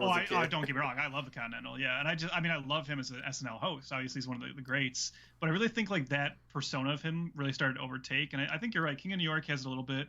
I definitely think by the time you get to like the 1-2 punch of him being a one scene guy in both True Romance and Pulp Fiction. Yeah. Like that version of Walken was pretty much established where it's like, okay, you know what you're getting with Walken now. And Suicide King's the same kind of general era, right? So it was definitely that. It's definitely the early 90s where it started to shift into him being like, okay, people like this. I'll do this. And then the whole thing with like, oh, did you ever hear he removes all the punctuation from his scripts, and that's why he delivers lines like that. And it's like everything we've heard about him, it just all became, you knew exactly what you're getting every time Walken showed up, and it's good. I would actually, I mentioned Seven Psychopaths earlier. I would point to that as maybe his last like kind of great movie performance. Yeah. And I only say that's really only true because I know I've seen interviews with him. And I know you and I have talked about this a lot with older actors. It's really unfortunate that Hollywood seems to not want to cast him that much anymore. Yeah. I just started watching Severance, the Apple Plus show, and he's in that, and he's really good. And it's cool to see that they don't have the same like worry about bringing Walken back. And I wish, he's still out there, he's still kicking. Let's get him some more meaty roles before we wrap this up. Yeah, I gotta say, obviously you always get sad when you see all my favorite pretty much my favorite actors are Christopher Walken, Al Pacino, Robert De Niro, and like obviously. It really sucks what ageism does. Mm-hmm. And, obviously Christopher Walken physically is a much older man than he was, when he was in his heyday of the 80s and 90s. But, like, it's really weird. Like, out of all the guys, like, I feel like Walken is the one, like, even though he's aged, like, he's just still Christopher Walken. Mm-hmm. And I think a lot of that had to do with, like, even though he does have a physicality, the way he walks, the way he carries himself, is like that kind of energy that he has, like it's just never really dissipated, and in a way, and like I feel like De Niro was like pretty like much De Niro like up and through his mid-60s. Al Pacino Al Pacino I think very smartly kind of leaned into the kind of old man aesthetic early on, even in his 50s. But yeah, Walken, man, like he just like I don't know, like, I guess because he's kind of like a little bit of an unpredictable performer. Like, he just always seems like a guy who always has a reservoir of energy that he can tap into. And, like he just has a whole mental thing going. Like, I remember as a kid, like, seeing Christopher Walken. I'm sure a lot of it had to do with always catching the deer hunter on TV. But I always thought he was, like, kind of a crazy guy that they turned into an actor. If that makes any sense. And like from hearing the guys like Jay Moore and Johnny Galecki talk about working with him on Suicide Kings, it was like obviously that was like a young guys, Henry Thomas as well, like that was like a young guys crew in that movie, and like obviously they were all like excited to be working with Christopher Walken. I remember them specifically talking about like from the first rehearsal, just everybody stopped fucking around because Walken came. He had all these notes in his script and all this, and the discussions he was having. And I feel like there's like a little bit of an idea that Christopher Walken just shows up to show up. And I know there is a thing where like he did a lot of direct-to-video movies during I think like the mid-90s when his career was kind of slowing down a little bit. So like I think there's like an idea that Christopher Walken just shows up and just kind of like does his shtick and leave, but like. Yeah, like I think he's a lot more of a classical actor than people think he is, and I think even though we kind of see the Walkenisms coming out in a lot of different roles, I think there's like a lot more preparation there and thought behind it. And that's I'm really excited, and I have really high hopes for. I don't know if you know this, but he's actually been cast as the Emperor in Dune Part 2. Oh no, I didn't know that. Wow. Yeah, so that's really cool that Villeneuve is like willing to like still give him like another shot. Where a lot of Hollywood seems to not be willing to. Yeah. And that's like that character can be pretty outrageous, but I also think like, he's not going to go full Walken because you got to fit the tone of like what Villeneuve is doing with Dune. So I think that's going to be like a really great, like late stage career performance for him. Yeah. Imagine if lazy ass J.J. Abrams, instead of just bringing back the great Ian McDiarmid to play an old crippled like we just had a new emperor in Star Wars and it was Christopher Walken. How amazing that would have been. Yeah, I don't want Walken stuck in that movie though. No. But Walken and Adam Driver, like I feel like Adam Driver is like, even though he's completely different from Christopher Walken, I feel like Adam Driver is like the current day Christopher Walken, where it's like he's big, he's in movies, people like him, but people really don't understand Adam Driver, and I feel like that's kind of like how Christopher Walken was for a lot of years. Mm-hmm. But yeah, enough of that. Moving right along, what do you got at number 4, Trev? All right, my number 4 might be another surprising one. I mean, not if you know me personally, but if you're just thinking like, well, you're looking at the list of all these like incredible, critically acclaimed movies that came out in 1983, and you're thinking, well, he's got like Brian De Palma movies to choose from. Of course, you got like Adrian Lyne movies. What's he gonna pick? Let me class it up a little bit and say my number 4 is Sleepaway Camp. Now, this is one where, honestly, like I've always liked Sleepaway Camp. I feel like I've just fallen more and more in love with it, like in recent years, because I don't know, like I got the good, like at that Scream Factory Blu-ray. Was able to like appreciate it without being a shitty, bad VHS dub or whatever. And just it's an absolutely insane, bonkers movie, but it's just right up my alley in terms of that kind of insanity, that kind of bonkers approach to a slasher film. Obviously, culminating in one of the most famous, iconic final shots of any slasher film. Felissa Rose, I don't know how old she was when she did this. What, 12 or 13? Like very, very young, but. And you could say, silent performances are easy. That's not true. No. She's really, really good in this. Like, she's giving a better performance than the movie might deserve, honestly. And I think that also plays a big part in why it's remembered. One of my favorite scenes of the 80s with the aunt, Aunt Martha is just one of the great characters, one scene characters of all time. Yeah. And just a fascinating film. You can get very, if you want to be pretentious and like, film snob about it, you can really examine the movie, what it has to say about transgender, characters and all that kind of stuff. Yeah. Or you can just enjoy it as a really stupid but fun slasher movie. It works both ways, and I love movies like that kind of can appeal in both those aspects. So yeah, I'm not here to claim it's really one of the best movies of the 80s, but one of the ones that speaks to my kind of sensibilities for sure. Yeah, like dude, like I remember it so clearly. Seeing that movie for the first time. It was like one of the few times I don't know if there's just maybe nothing out of the movies to go see, but I remember specifically my dad and I on one of his off days were watching it on cable one night, and I want to say we even like came into it like not in the middle, but like a good 10, 15, maybe 20 minutes into it, and we were just like, there was nothing else on, like, oh, this looks good, let's watch this, And I remember when that end scene rolled. Mm-hmm. I remember as a kid, however old I was, I don't know, by the time it had hit cable, it was probably a couple years after it came out, but like I was young, I was well under 10, and I remember like being the most amazed and dumbfounded and not even understanding how they did that in the movie. And like I remember my dad being like kind of shaking his head and being like and I don't know if it was because I prompted him like what was that? How'd they do that? I remember my dad being like saying something just like, oh, they just had some guy stand there with a mask on and it like shattered their illusion because you know how like sometimes you kind of get more fooled by movie illusions as a kid, Trev. But I genuinely like I didn't. When you watch it now, obviously, like you kind of see what's going on there. But at the time, that was like the most amazing thing. I'm not even downplaying it. That was really, or upplaying it. I'm not exaggerating. That like I was dumbfounded. And I was pretty film savvy even at the age of like 8 or 9 or whatever, how old or it was, because I've seen so many movies. And even I was like, wow, I was taken so aback by it. Yeah. Yeah, it's like one of my holy grails. I've met like a lot of horror celebrities at different cons and got my pictures taken with them. I've never met Felissa Rose, and that's still that's still a holy grail for me because I know when you get a picture taken with her, she's willing to do like the face, right? Yeah. And it's just like that's a picture I still really want is to get a chance to meet her and get that. Yeah, like I'm so glad that she came back to acting and the way she's like awesome. So about like I watched some of her YouTube stuff and the way she's all about that life and I love it and I'm so glad that I mean obviously some of these movies she does now, let's be honest, they're not the best. They don't have really much of a budget. I just wish somebody like I'm blanking on who, but like I just wish somebody who made like kind of medium budget direct-to-video movies would put her in something good because I think she's still got a lot to offer as an actress. Since you brought that up, Trev, because they're out of print here, I had to get some English imports just recently, just within the last I think month and a half.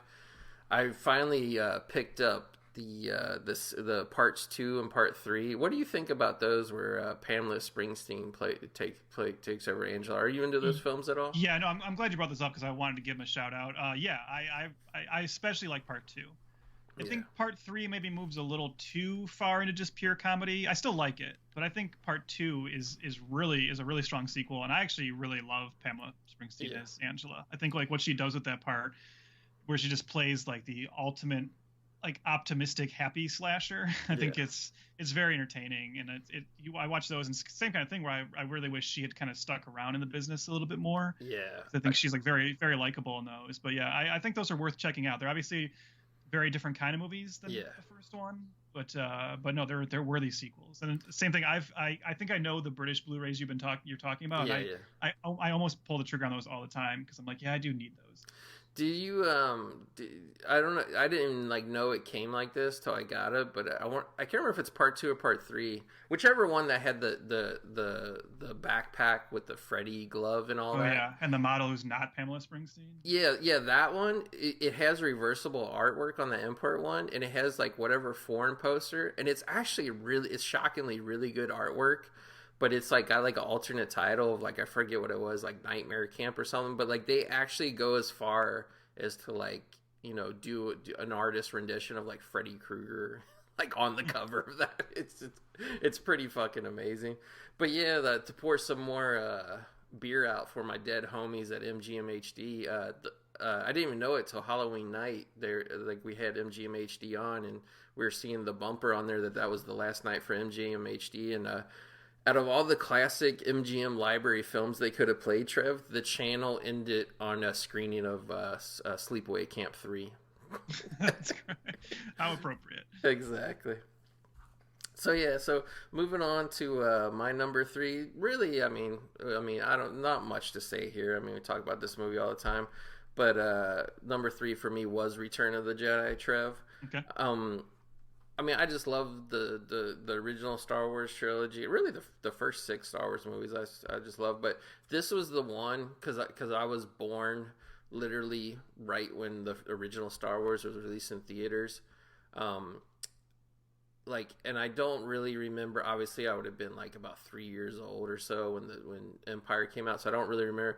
But I was a good, thankfully George Lucas was spreading those films out, not just pumping them out the way Disney does. But I was a solid 6 years old, and that was like my first movie, Trev, Return of the Jedi. Like that, I was like, I guess, aware enough that the hype was building, and I was like waiting months to see. And we had my dad had a subscription to Rolling Stone, and I don't know if you ever seen it, Trev, but that classic Rolling Stone cover with the Star Wars character at the beach, and Carrie Fisher's in the bikini and shit. And I just remember getting that and like literally reading that article over and over and over, and just looking at the pictures and shit, and just advertisements and magazines and shit. So like, I actually have like a really good, and I remember like because my dad was always off on Wednesdays and Thursdays, and I remember that coming out on the weekend and just being like, oh my god, like I just couldn't wait for my dad's off days to come so he could go, and then like also too, because I was always buying the Star Wars, or my parents obviously were buying the Star Wars toys for me, and I remember, Trev, it was such the damn hunt to find the Ewok figures themselves. Those were the hardest fucking ones to find at that time. It was crazy. So like, yeah, just nothing but good memories about Return of the Jedi. A little bit as an adult, I guess maybe the sheen of whatever wore off, in terms of them recycling the Death Star. I've never been a fan of just constantly recycling the Death Star. That's why I don't really like Force Awakens. But there's like an energy. I really love like the first act of Return of the Jedi. Like I love that we saw obviously Jabba the Hutt being seen in a movie was such a big deal at the time, the character. But like I just love that we just start out on this kind of like small thing of like the and obviously the TV shows like Mandalorian, Boba Fett have expanded on it. But I really like that criminal underworld element of Star Wars, and that was the first movie to really bring that to us, I think. So. Yeah, that's the thing with Return of the Jedi. It starts really strong. The entire Tatooine Jabba like sequence is great, and it ends really strong, and that's what you want it to do. The final Luke Vader Emperor, confrontation, intercut with the battle in Endor. That's all great. It gets a little shaggy in the middle, and I think ultimately what always has hurt me with Return of the Jedi is I don't love seeing Han turn into such a goofball. That's always kind of a bummer for me, but ultimately it's not a deal breaker. Like I said, it's still a really effective trilogy capper. Yeah, like I don't know where that came from with the Han Solo thing, Trev. I know supposedly, it's legendary that Harrison Ford wanted to be killed off, and I'm just kind of like, okay, like that was your request or whatever, and you didn't get it, but obviously you still did the movie and everything. Still had a great relationship with George Lucas because you were doing Indiana Jones with him as well. But any idea where that turn with Han Solo came from? Was it just that he was supposed to finally make a full circle journey into a complete hero? Or I think that's what it is, right? That's the way I've always rationalized in my head of that. In like Lucas's mind, the ultimate way to show his growth and to show that he's like now a true like friend and part of the group is just to have him be a more comic character. Yeah. It was like a little bit of a miscalculation, but it like I said, it doesn't ruin the character. It's just not the take I personally love. I think the one scene where he's kind of like still kind of like classic Han Solo is when he gets mad at Princess Leia because he thinks she still has the hots for Luke. Yeah. And he's like, what? He's like, why can't you tell me? He's like, who can you tell? Luke? Can you tell Luke? That's the last gasp of real Han Solo before we just see him dancing merrily with the Ewoks at the end. So please, what's your number 3, Trev? All right, this is where people are going to roll their eyes because they're going to think about how like you put Return of the Jedi here and I put that in my honorable mentions, and they're going to be like, I can't believe this pretentious prick is putting this movie at part 3. But and so, going from like the heights of like such a gigantic sci-fi movie, I'm going to choose a sci-fi movie part 3. I'm choosing one that only cost $500,000 to make. Wow. And this is like definitely a cult movie. This is not for everybody. But at number 3, I'm going to slot in Liquid Sky. Directed by Slava Tuskerman. I'm not even sure if I'm saying his name right. This for me is also like a pretty recent discovery. This is thanks to the fine folks at Vinegar Syndrome. Yeah. Who, their whole mission statement is to unearth these very bizarre, cult movies. No, I shouldn't. Actually, I take that back. I was aware of Liquid Sky before Vinegar Syndrome, but like I said, seeing an actual good version of it and kind of coming to reappreciate it is thanks to them. I do actually remember coming across this movie earlier than that on like, again, bad VHS, being attracted by like the cover, but really like not getting it when I was younger for sure. Cause like, that's pretty easy to not get this movie. And then Vinegar Syndrome kind of like re-earthing it, putting out a great Blu-ray of it. It's a very, very strange movie. Obviously it's an experimental, independent, weird sci-fi. I don't even know like what genre you throw in beyond sci-fi, whether you call it comedy or whatever. But it takes place in like the new wave fashion world of the early 80s in Manhattan. So it was filmed there. So that's great too. I love movies that take place in New York in like the late 70s and early 80s to get to see that world. Yeah. And obviously this was filmed in the real new wave scene. So you got a lot of like actual extras and actors who are part of that world. So obviously the costumes and the makeup is all kind of fascinating. And what this is about is there are these two characters, Margaret, who is like this like model. She's bisexual. She's addicted to cocaine. And then she has this nemesis named Jimmy, and he's like her drug connection, but they don't get along. They hate each other. The interesting thing is they're both played by the same actress. Wow. Anna Carlisle does a dual role here and plays both parts. She also co-wrote this movie with Slava Tuskerman, so she was like, this was kind of like her part of her like brain, spilled onto the screen. She wanted to play both parts and write the movie. So on one hand, it's the story about Margaret's feud with Jimmy, this drug dealer that she's getting involved with, and the weird world of all these new wave fashion models. And at the same time, a spaceship lands on the roof of Margaret's building, and it turns out that this spaceship is like addicted to anytime someone has like an orgasm in Margaret's building, it like gets the aliens off, and they love watching that. And it all turns into, I don't know, like I said, it just goes in very strange places. There's this really weird like German scientist character who knows about the aliens, and he's like watching them from an apartment across the street. And there's like this bizarre kind of comic subplot with him and the woman whose apartment she's letting him stay in while he's watching the aliens. And it's a very, very weird movie. It wouldn't shock me if some of your listeners go watch it and hate it. Yeah. I know our buddy Bird had taken my recommendation this one, and I don't think he ever even was able to finish it. I think he got mad at me for recommending it. But I don't know. You know me, like I really like weird, strange movies like this, and I think that is that you're either going to just be completely put off and baffled by this, or you're going to love it and it's going to become like one of your favorite cult movies. Like it's just got that kind of sensibility to it. It's really, really weird. It has this incredible earworm soundtrack that plays during the whole movie. That was also done by Slava Tuskerman. But yeah, I always appreciate this kind of wild creativity on such a low budget, and it's the kind of movie. the last thing I'll say about it is, and this is like maybe I know experimental cinema has existed as long as there was cinema. Yeah. But it is the kind of movie you watch it and it's so weird and so different and so bizarre that it kind of like surprises you that it's from like 83, you know? Right. Like you kind of think like, oh, they didn't make movies that weird back then, right? And it's kind of always like nice to be like, oh no, at the same time, stuff like the other movies we're talking about was being made, there were some weirdos in New York. You know, the New York art scene had a really weird contingent of people who wanted to make a movie like Liquid Sky. But according to what I saw today, it was the most successful independent movie of the year. Oh, wow. You know, it grossed almost $2 million worldwide off of that $500,000 budget. Yeah, I had no idea that it really even got like a real release. I thought it was just like a lost gem that. This was like one of those early, like it really benefited from it. It did really well at film festivals, and I think it's like you know, at that time, kind of the cult film and like film snob scene probably really supported this movie. So. Yeah, like it definitely seems like a movie that would have done really good on the midnight movie circuit. You know what I mean? But yeah, I think it still would, right? I think that was a good thing about Vinegar Syndrome rediscovering it. I think it's a movie you could still program today at like weird film festivals or repertory theaters, and it would still have the same reaction because this movie's timeless in how strange it is. So.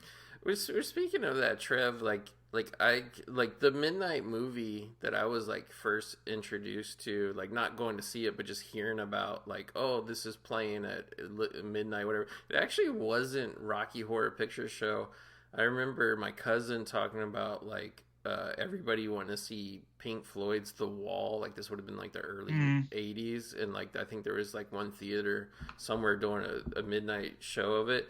Like what is your take on like the midnight movie and like kind of what it means to like kind of film I guess film culture, I guess, like does it really exist anymore? Like I know like the really really big cities, but I mean like I grew up in Cincinnati, and like I won't say like every theater did it because it wasn't, there was one or two theaters that did the midnight movie shit on the weekends, but like I mean it obviously doesn't exist where I live because I don't really have like a good like film going culture here, but like I mean, is it still alive, do you think? I mean, it certainly doesn't exist the same way beyond Rocky Horror Picture Show still being a thing, you know, like in every major city you can still find, I know where I'm from, like my hometown, there's a theater that still every other Saturday night does Rocky Horror Picture Show and has like a very dedicated, you know, following for it.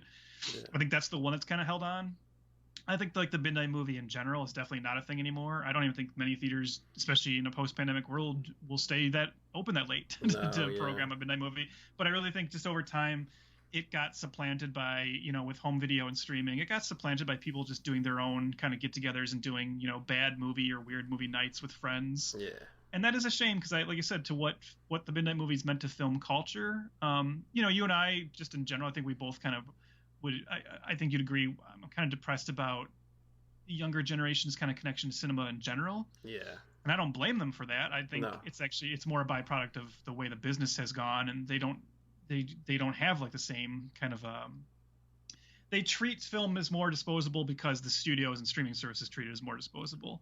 Yeah, and I think when you don't have the excitement of weirder movies, you know, being a kind of an event playing at a theater and everyone being like, that's what we should do on Saturday night. Let's go see El Topo or Pink Flamingos or something. Because there's certainly still movies being made today like that. You know, I think it's something like The Greasy Strangler, or I know this year there was a movie called All Jacked Up and Full of Worms. You can see these movies being made. They feel like they're being made to be a midnight movie, but unfortunately, yeah, it's just not really a thing anymore. Yeah, the actual act of putting on a midnight movie is not.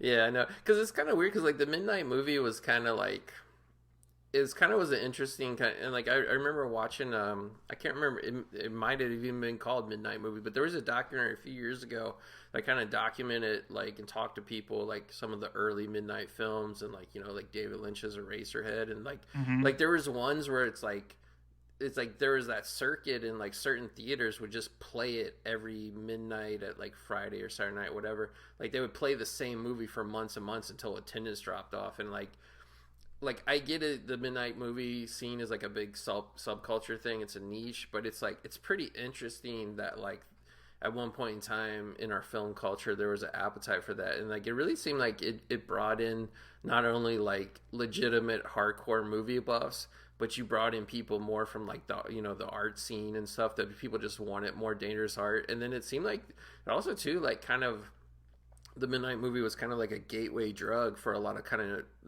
normies, so to speak, who just Hmm. wanted to go to a kind of like cool hip event with their friends on the weekend. So like, Yeah. yeah, No, when I was a kid, there was a great book back published in like the early '90s, I think, called Midnight Movies by yeah, Jay Hoberman and Jonathan Rosenbaum. And if people love film books and you don't have that, definitely check it down. Because it writes about like all those early ones like Eraserhead and Pink Flamingos, El Topo, the Rocky Horror, obviously, the ones we've mentioned. But yeah, I remember when I was a kid getting really into movies, like that was the big thing of, obviously most of what your parents take you to see and most of what you're hearing talked about on TV and in the newspapers is the mainstream stuff. yeah, And then the excitement of being a kid and learning that there's this other kind of movie out there, right? This alternate cinema, and just I'll never forget. You and I were born at such a right time, man, because like the yeah, excitement of like not everything being available to you instantly yeah. Yes. and like reading books like that and feeling like, oh my god, this stuff feels so forbidden and I gotta track it down and find it. Like there was just nothing like that. Yeah, I gotta say too, it's like I talk about this a lot with people in my personal life, but it's like the world I thought I was gonna live in as an adult, like the kind of like the culture and stuff that was prevalent when like I was a kid and even an early teenager. It really wasn't like the culture that still existed by the time I was an adult. You know what I mean? Like, Yeah. it's just which is weird. But yeah.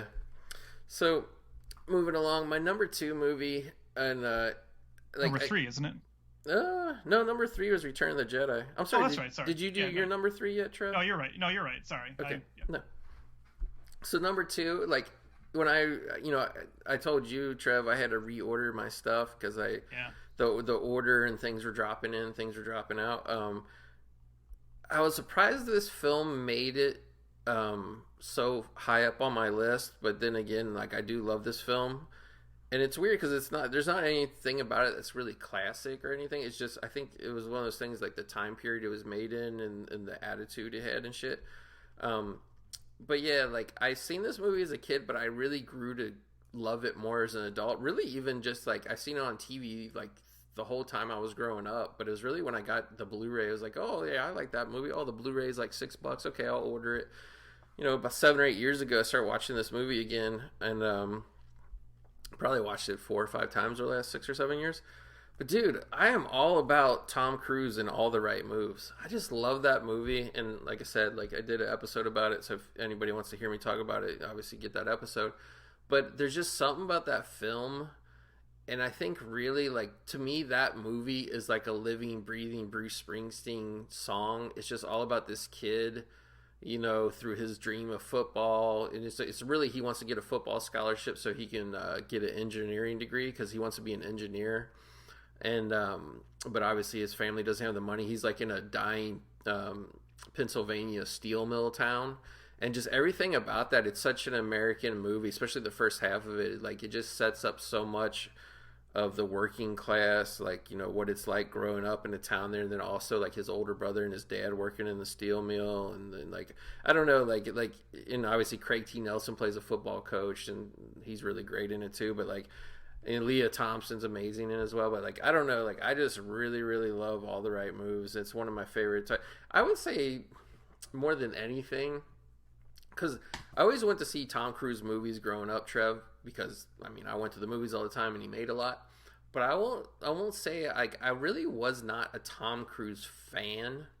Like when I was growing up, probably my favorite Tom Cruise movie was Legend, believe it or not. But I didn't really become a true fan of Tom Cruise like as an older adult, and looking back on some of his kind of like early roles, like All the Right Moves or Risky Business or whatever. Like, I just grew to appreciate him more as a performer.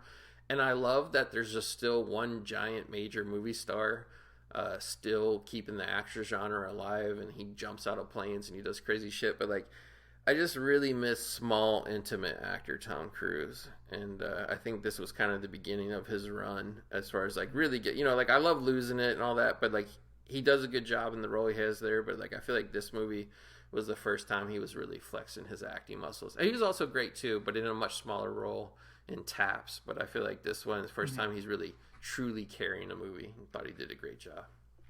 This is one I should revisit. I don't think I've seen this since I was a kid. Yeah. Like for me, like it's Risky Business is obviously the one I'm more familiar with. Yeah. It's just obviously the bigger one. But yeah, so I honestly I can't really say too much about this because my memory is pretty hazy of it. But you've made, you got me intrigued to go back and revisit it. Yeah, like again, it's not this huge. Obviously the great Chris Penn, much younger than. I mean, well, he's no longer with us, but young Chris Penn doing a great role, and it's one of those movies. It's not a movie with life or death circumstances, but it's just really one of those movies that's just really mature in terms of like being on the press. It's just basically that story, Trev, of like being a young adult and like making the choices and trying to basically start your adult life and get your education and do things that will pay off later in life. And like everybody kind of has that moment when they're young, no matter which way you go, of trying to choose what you want to do and then maybe possibly screwing it up all the like that's why literally the movie's called All the Right Moves, because he's trying to make all the right moves to get his life going and escape this dying town and shit. But like I think it's severely underrated. Like it's just a good solid drama. Like you can watch this movie on any rainy Sunday afternoon, and I think you're going to really appreciate it. So yeah, all the praise for All the Right Moves. I'm cruising home with all the Tom hits of 1983 here, Trev. Stay tuned to see if Risky Business is your number one. Yeah, it might be. You don't know. It might be. Well, my number two is, I believe, the first filmmaker who's going to make a double appearance on this list, because, it's one thing, it's pretty impressive when anytime a director gets 2 movies out in 1 year, and it just shows you the breadth of talent. So it's a pretty good year, I think you can say you had, if you put out both The Dead Zone and my number 2, Videodrome, from David Cronenberg. Man, I love Videodrome. Might be my favorite Cronenberg movie, honestly. It's definitely in contention. Just obviously for those who aren't familiar with it, stars James Woods as the like head of a small UHF television station, who's kind of always looking for the next thing to program, because obviously he's a small fish in a big pond trying to compete against the big networks, the big boys, and he kind of stumbles across this really bizarre broadcast signal of really strange, weird, confrontational, what appears to be snuff films. And he becomes really taken by this and wants to track it down and see if he can, somehow exploit it for his own network. And the journey it sends him on is obviously, because it's a Cronenberg movie from the early 80s, very surreal, very confusing in a good way, very bizarre, and heads into just nasty, gooey body horror at its best with fantastic effects. An incredible performance from Debbie Harry as well, who is super sexy in this movie. I mean, she always is, but she's particularly sexy and just really good in this. Again, Debbie Harry, another one who obviously mostly known for her music, but I think her acting career should have taken off more than it did, judging by her performance in something like this. Yeah. I'm surprised she wasn't utilized more. But you can go back and watch this movie. Obviously today it's a little depressing because you're reminded of what a piece of shit James Woods became in real life. but that doesn't change how great the performer James Woods was, particularly in this era. Nobody plays a sleazebag quite as good as James Woods, so it's maybe not surprising that he is one. But yeah, I mean, it's just, if you love body horror, if you love surreal, strange sci-fi horror, this is about as good as it gets. And again, a little bit of a cult classic, but one that has held on, has a really kind of loaded Criterion release that's worth getting. Yeah. And yeah, it's awesome. I love it. Yeah, I love it so much too. And like if we would have made this movie, or if we would have done this episode maybe 10 years ago, like it really would have been up there for me too. It didn't make my list, surprisingly, but yeah, like this movie, I remember getting that kind of bare bones ass Universal DVD as soon as it was like released, and I just remember like during my college years, Trev, I probably watched this like no less than 15 to 20 times. And it's like, yeah, like I'm really glad too that you because like usually people just talk about all the special effects and shit with this, like, but I'm glad you shout out Debbie Harry, because like I think her in this movie is one of the best kind of like modern film noir female characters. Like she just like, it's so, and it's funny too because like to me like David Cronenberg and David Lynch are like so like I know they kind of get lumped into being the weird filmmakers of the 80s, but like to me like their kind of brand of horror and body horror and shit is like really different. But I feel like this is like the one movie where like Cronenberg even leans into like almost David Lynch territory here, because it's like really the way this story unfolds is like we know there's this grand conspiracy that James Wood is unfolding, but it's like it's like in his other movies, like there's usually like not a logical explanation, but we kind of understand, like, you know, like The Fly, like, you know, in The Dead Zone, like we understand the kind of inciting events that are creating what, like, this shit with this technology that James Willis gets biologically co-opted into, like, we have no like real clue. And I know there's like kind of the trail of breadcrumbs like he follows throughout the movie, but like this is really some next level surrealist shit, I think, even for David Cronenberg, because like his early stuff like Shivers and all that, it's like, yeah, it's like weird and here, but I mean like we see the genesis of where it's coming from, where this is like, and I think maybe too like kind of the theme that's running through Videodrome that he was trying to get across was like, I think Videodrome, and I've always taken it this way and I'm curious what you think, but I think Videodrome is really one of the first kind of early, you know, warnings about modern technology. Well, modern technology and like, yeah, the proliferation of TV and like what the expansion of that will mean, and also just like the idea of us being overtaken by our entertainment, you know, like getting, you know, just becoming consumers to something and chasing that next thrill. You know, the idea of it being snuff films, you know, just that old idea of, you know, when you can see everything, what becomes, you know, you have to search for the next, you know, big high, or your next big, you know, what gets you off, and how quickly that can, you know, get dangerous. So yeah, I think this movie has a lot to say that's only been proven true over time. And I also like what you said about like the oddness of it, but it's just like the right level of strange, right? It's like it's strange and obtuse, but not to the point of being incomprehensible and only for film nerds like Naked Lunch, you know.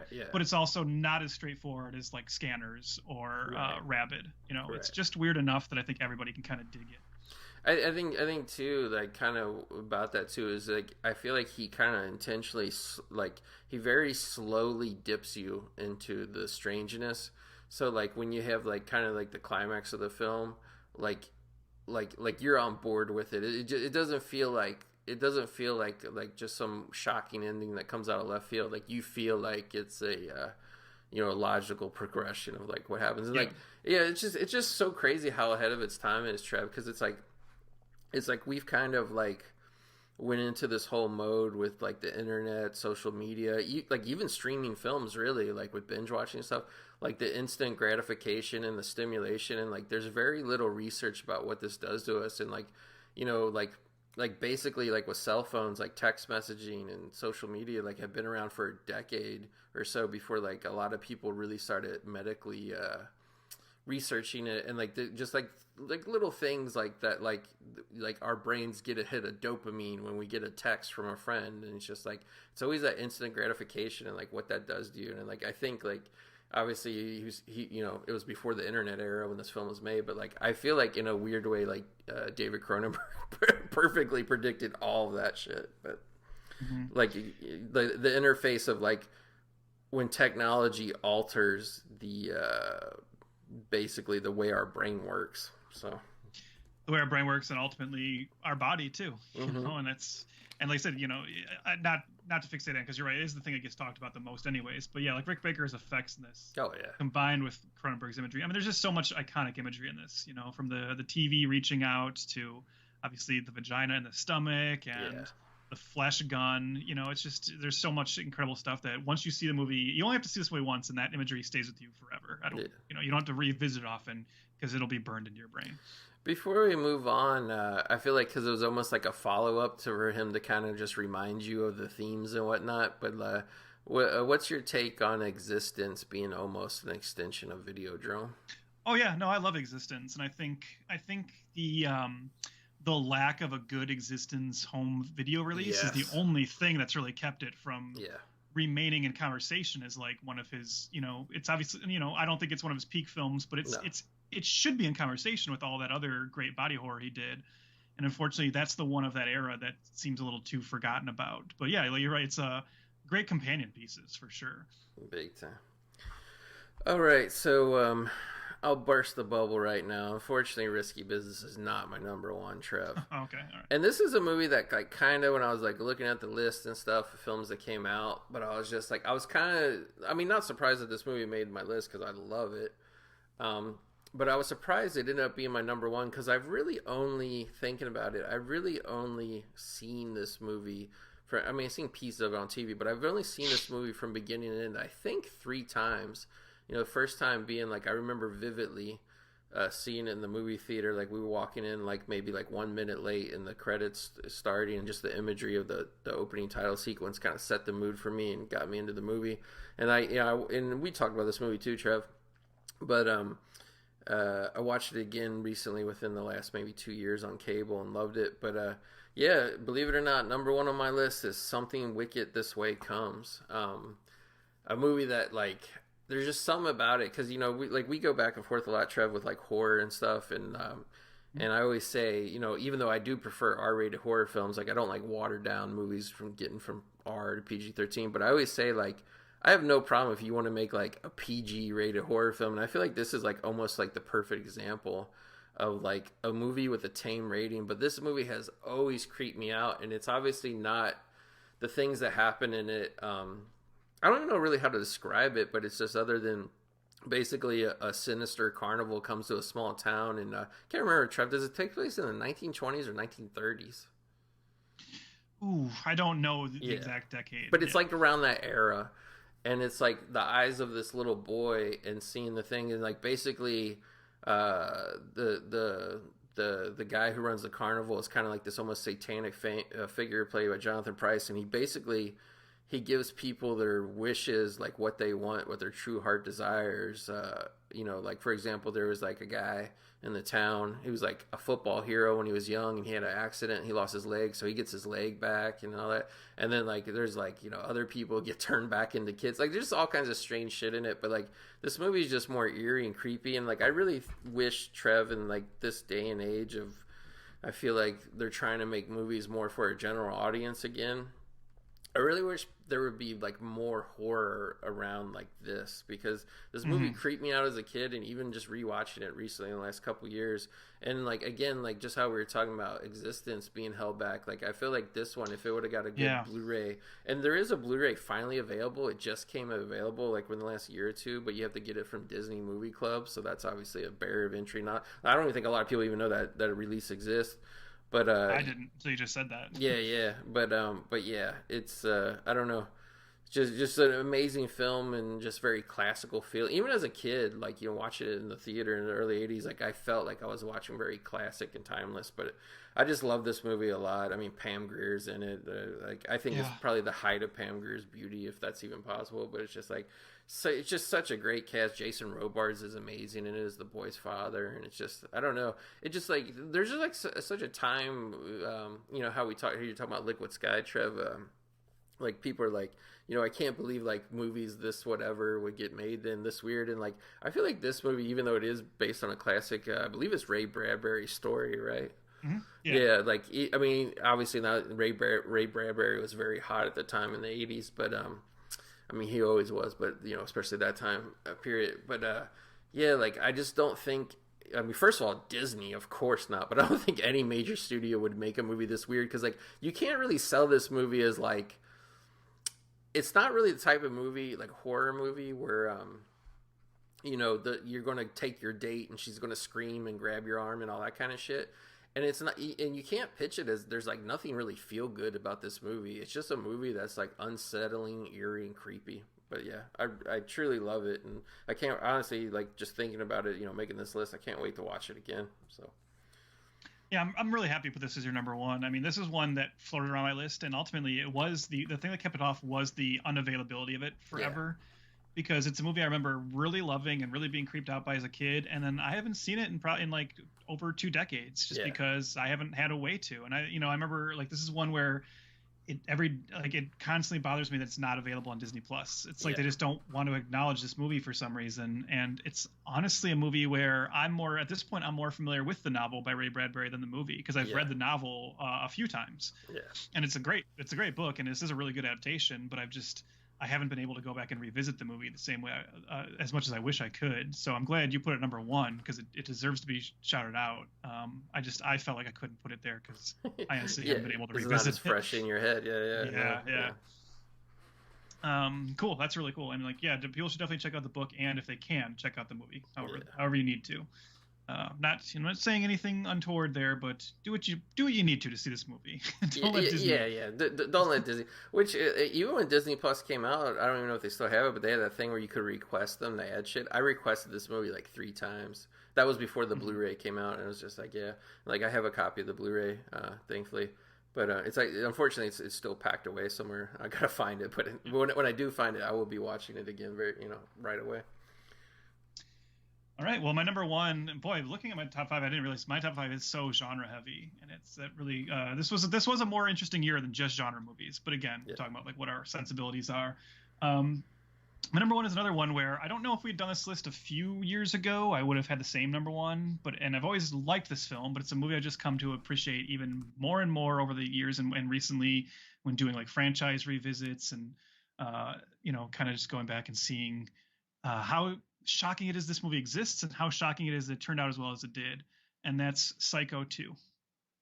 Psycho 2, the sequel that probably never should have happened, that somehow, like defied all odds to be an amazing sequel. Like obviously we kind of know the story. I think Universal always would have been down for a Psycho sequel, but really they kind of had to wait for Alfred Hitchcock to kick the bucket and to try and even put their toes into that water. Thankfully, they got Richard Franklin, who was like, a Hitchcock acolyte and probably one of the best at, emulating the Hitchcock style, written by the great Tom Holland. And then, of course, thankfully, you do get back Anthony Perkins and Vera Miles reprising their roles from the original. Anthony Perkins, I think his performance in the first Psycho is just one of the all-time great cinematic performances. Yeah.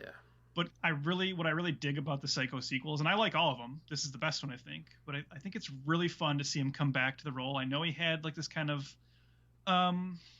complicated relationship with the character where he always wanted to come back and do the sequels when they made them, but obviously he's also worried about being typecast, and that did happen to him. Right. But I love the sequels, getting to see him play an older Norman. Yeah. And like, and getting to really like do a more range with the character and play like in this one, the even more sympathetic version. Because for those who don't know what the sequel is this sequel kind of takes place in the time of the movie. So it's many years after the events of Psycho, so long, in fact, that they are now releasing Norman Bates from the asylum. Yeah. And he's being, oddly enough, I don't know that the logic of this tracks. You just have to swallow this. He's allowed to go back to his original home, which I don't know would be the case.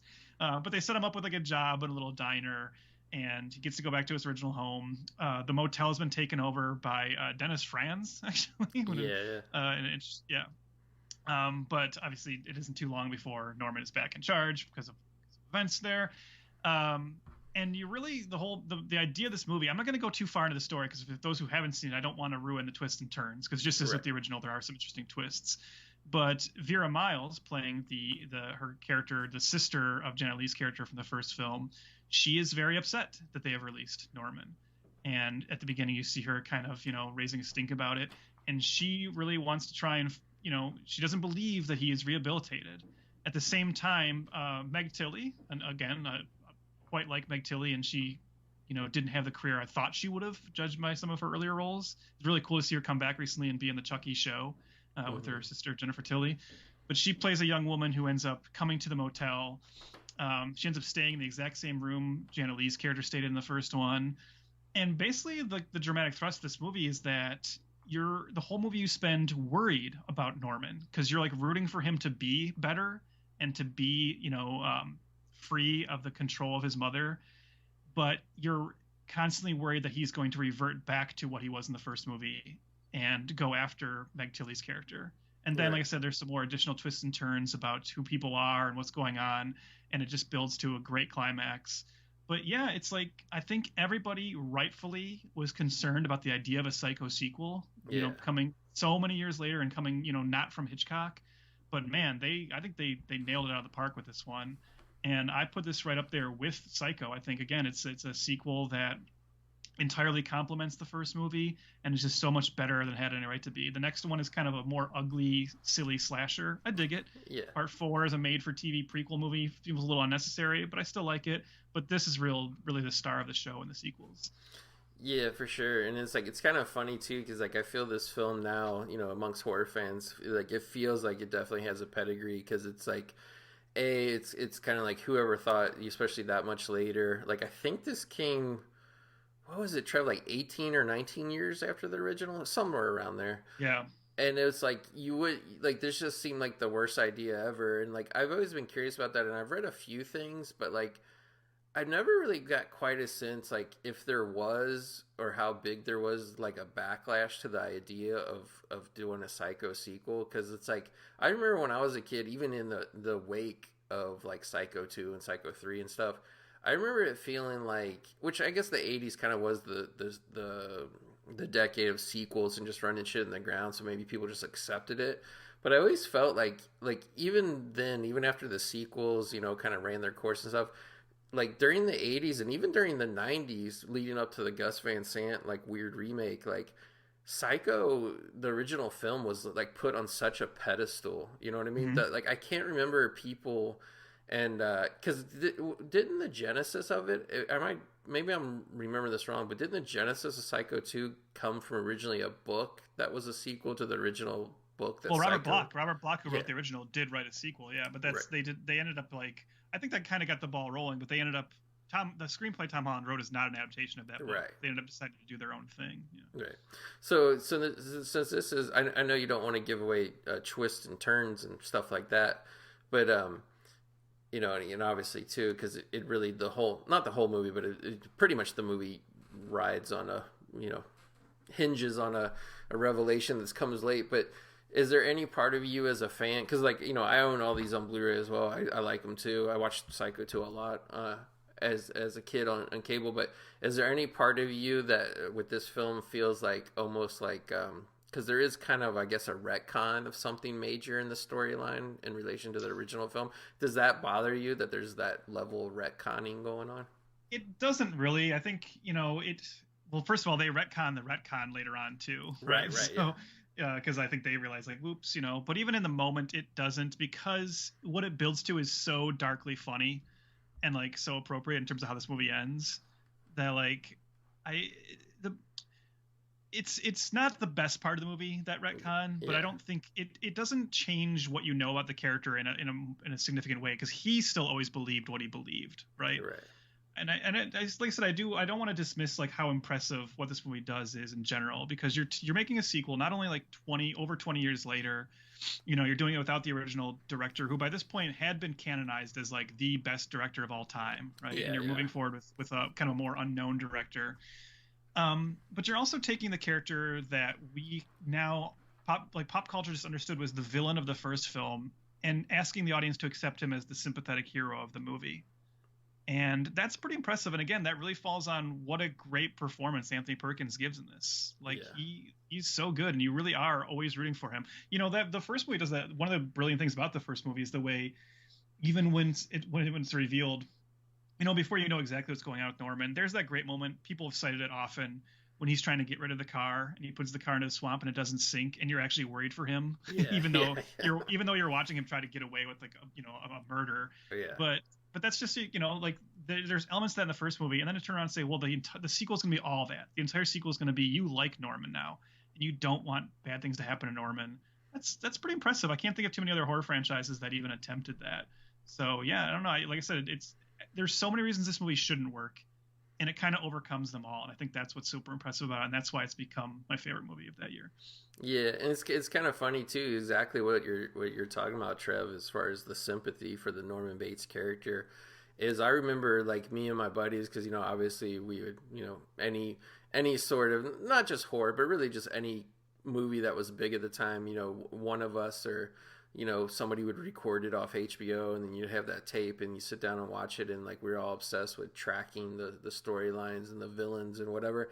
And I remember as a kid, like, really obviously growing up more in the wake of Psycho 2 and 3 than even Psycho, which, was always a classic movie. We always knew it was considered like the best horror movie of all time. But I don't really remember Psycho, at least when I was a kid, playing on TV like all the time. But I remember 2 and 3 always being on. And I remember me and like my little buddies at the time, like we were totally on Norman's side. And like to us, Mother was the...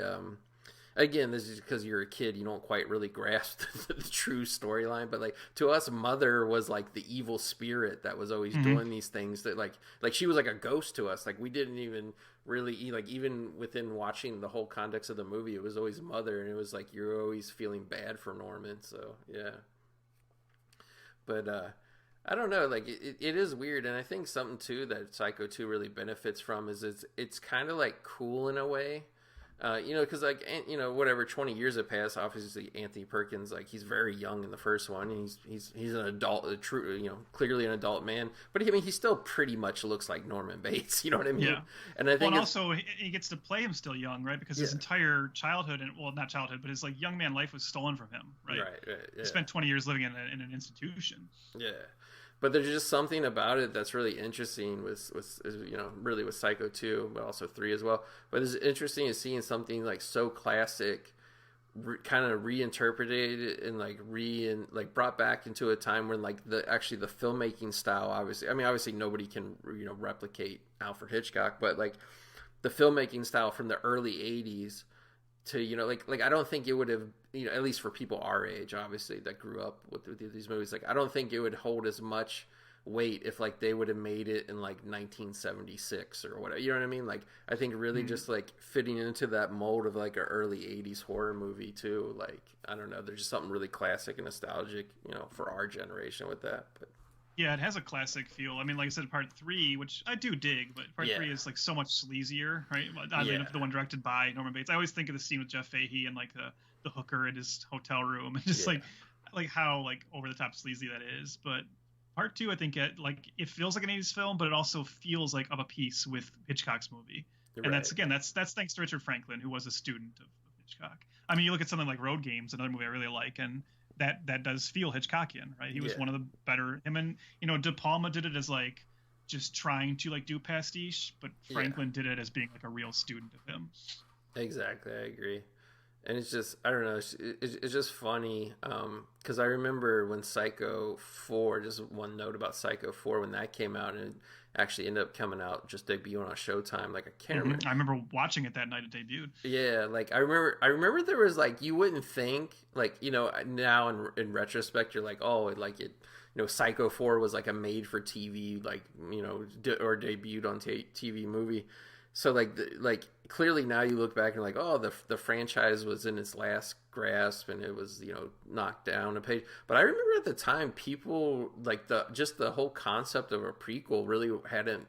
It really was a novel idea, and I remember people being excited about that movie because it was a prequel. Like I found people find it, and it's really not a true prequel because it's like you have the modern day segments too, also with Anthony Perkins still reprising the role. But like, yeah, it's kind of interesting. That's the nostalgic thing to look back on too, is because I always like to do the thing when I do a series rewatch. If they ever did a prequel, I actually do like to watch them in chronological order. But you actually can't really do that with Psycho 4 because it also wraps up like the modern day storyline too as well. Yeah. But yeah. But I mean, I don't know. I think we had an interesting. We really didn't have much crossover either, besides I think Christine. So. Oh, and Return of the Jedi. Yeah, Christmas Story. But no crossover in the top 5, which is pretty cool. Yeah, because usually we have like at least 2 big ones crossover. Yeah. But and I mean, there's certain movies that still like that's the thing about '83 is like neither of us mentioned Scarface, neither of us mentioned Trading Places, Flashdance. I like these movies. I love Flash. I love all those. Yeah. Yeah. Yeah, and again, if I would have made this list in college, Scarface probably would have been number 1. That original DVD release, like holy shit! Yeah. Like you wouldn't believe how many Scarface bootleg T-shirts I had in college. Trev, is ridiculous. I know. But I think you and I were probably both into Scarface before it oddly got overtaken by hip hop culture. Yes. Before everybody held the DVD up on MTV Cribs. But yeah, so to close it out, we like to do one last little thing is.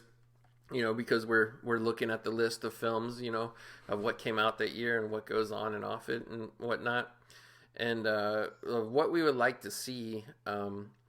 So my list, I have 3 films here that I'd like to see real quick. They're really lame, and here's why. Not that the films are lame, but I'm lame because 2 of these films I have copies of, and I just haven't watched yet. So, a movie that was like big when I was a kid, but obviously wasn't for my age group. But I've always wanted to see it, and I even bought the Blu-ray a few months ago. But I've never seen The Big Chill, Trev. Oh wow. Yeah, I've never seen that.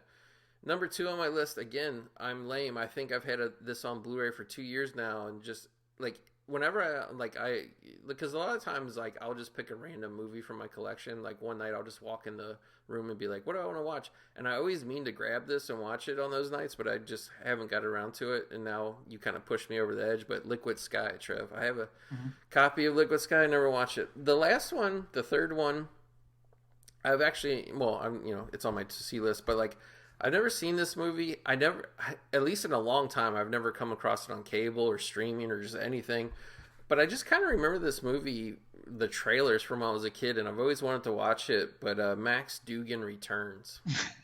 It's one of those things I just know the title from being a kid. Right. Yeah, I'm not sure I've ever seen it either. But yeah, like I believe it's Jason Robards, Matthew Broderick, and I was like I always knew Robards was in, but I was just like, what, Matthew Broderick's in it? I was like, I need to see this, but I really don't even know like what type of film it is because sometimes trailers could be misleading back then. But it kind of just seemed like a goofy, kind of like drama comedy type movie. But yeah, so that's my to see list. Cool. I have 3 as well. The first one is The Osterman Weekend, which is the last movie directed by Sam Peckinpah. It's based on like a Robert Ludlum novel, so I know it's like, I'm looking at the poster right now, and I don't know, the hook is it says, "What would you do if a total stranger proved to you that your 3 closest friends were Soviet agents?" Wow. I mean, that sounds good enough to me, and I dig like the Bourne movies from the Ludlum stuff, and I don't know, I know this movie was kind of like wasn't super critically acclaimed when it came out from what I saw, but I mean, listen to this cast: Rutger Hauer, John Hurt, Burt Lancaster, Dennis Hopper, Meg Foster, Chris Sarandon, and Craig T. Nelson. Like, yeah, I should see this. And just, liking most of Peckinpah's other stuff I've seen. So that's one I want to get around to. The other one is another movie I believe Vinegar Syndrome has put out, or at least like one of their like ancillary labels has. And that's like an exploitation action movie called Walking the Edge, which has Robert Forster, Joe Spinell, and Nancy Kwan. And I guess it's like Nancy Kwan is like a housewife whose family is killed by a criminal gang led by Joe Spinell. And she decides to become like the Avenger, and I love, kind of revenge movies of that ilk. And like Robert Forster is just like a taxi driver that ends up helping her. And so 2 things I love: revenge movies and like exploitation movies starring Robert Forster. So yeah, I should get around to seeing that. And then my last one is like the real shame movie on my list. I can't believe I've never seen this because earlier I mentioned how much I love David Bowie and how I think David Bowie's like acting career never got the accolades and the attention it should have. And then to that end, I'm guilty of that myself because I've never seen Merry Christmas, Mr. Lawrence. Oh, Trev, you got to see it. I actually did a Hillbilly DVD review of it on Christmas one year. Yeah, and I've never seen it. I know there's like a good Criterion release of it, and it's everything about that movie just seems very interesting and fascinating to me. I've purposely like not looked too deep into the story because I still want to be surprised by it, but I know it has like a young Takeshi Kitano in it as well. Yeah, and yeah, just I know it was like a Cannes Film Festival sensation, and I've always heard it's like arguably maybe Bowie's best performance in a movie. So yeah, it's really good. I mean, like not to spoil too much, but like it has to do with the World War II POW camp, and Bowie's the British, and it's just one of those interesting movies that's like it's just really I mean, obviously it's a whole character piece, and it's about the differences between the prisoners and the Japanese are holding their captive, and I'm blanking on the guy's name now, but the guy who plays the Japanese lead in it, he was actually a musician as well, I believe. He's like amazingly good in it too, and I think unfortunately he just passed away a couple years ago. But yeah, Merry Christmas. It wasn't even a blind buy. Like I don't know why. Like it was just one of those films. My dad used to order a lot of films and have them sent to me, and that was one of those ones. And like I got it and had it for a few months, and then it was getting towards Christmas time, and I popped it in, and I was like, wow, because I don't even remember that movie at all being released when I mean, obviously I was like young when it came out, but like I don't remember that movie coming out. I don't remember seeing it on cable, and I don't remember anybody really raving about it at any point. And it's like so good. It really deserves to be seen by hopefully everybody, but So yeah, I think we another honorable mention real quick was I was kind of conflicted because it was a limited release movie, limited release, but it got more wide release early '84 for award season. But I really struggled. Like I wasn't sure. Like should I put it on? Should I? But like I'm a big fan of Star '80. Trev. Mm. Eric Roberts, man, amazing performance. I watched it on cable maybe 6 months ago again. Yeah, it almost feels like a TV movie in a weird way, and I guess that maybe knocks it down a notch. But like Eric, like I hate to watch any movie that kind of like romanticizes any sort of murderous Yeah, person so in real life. that's the one about the playmate that was murdered, right? Yeah. Yeah, and That's a Bob Fosse movie, isn't it? yeah, Bob Fosse, and it was like basically for people who don't know, it's just like this Playboy. She might have been the centerfold of the year, and I think Barbie Benton was her name. And it's like this guy. It's basically the classic story of like small town guy finds this pretty girl working in like a Dairy Queen, and like it's just fascinating like the lengths they went through, Trev, because like they even shot it in the actual Dairy Queen where like they really met and stuff. And like he's kind of like a hustler guy. Like he's not exactly a pimp, but he's kind of in that realm of being a criminal guy. And he kind of uses this woman as a meal ticket, and she works her way up from model to Playboy to then eventually acting in movies. And she made a few movies. And the only thing they really changed is in real life she left him for Peter Bogdanovich. And in the movie, like they don't have somebody play Peter Bogdanovich. They just change the name. They make it like some fake British director. But other than that, it's amazing recreation of like a true crime story, and they even shot it shockingly in the house where he ended up killing her and stuff. But like, yeah, it's really good. And just because you mentioned the one film about the Soviet thing, I watched a Soviet film recently. Again, bucket list movie of like always wanting to watch this because I just knew the title but had no idea what the movie was. I watched Gorky Park with William Hurt as a Russian cop uncovering like a murder mystery in Russia. It's a very underrated film. I think it's one of those movies, the only thing you can kind of knock it for is it's just one of those weird movies where it takes place in Russia and all the Russians speak English with an accent. Yeah. It's like that kind of thing.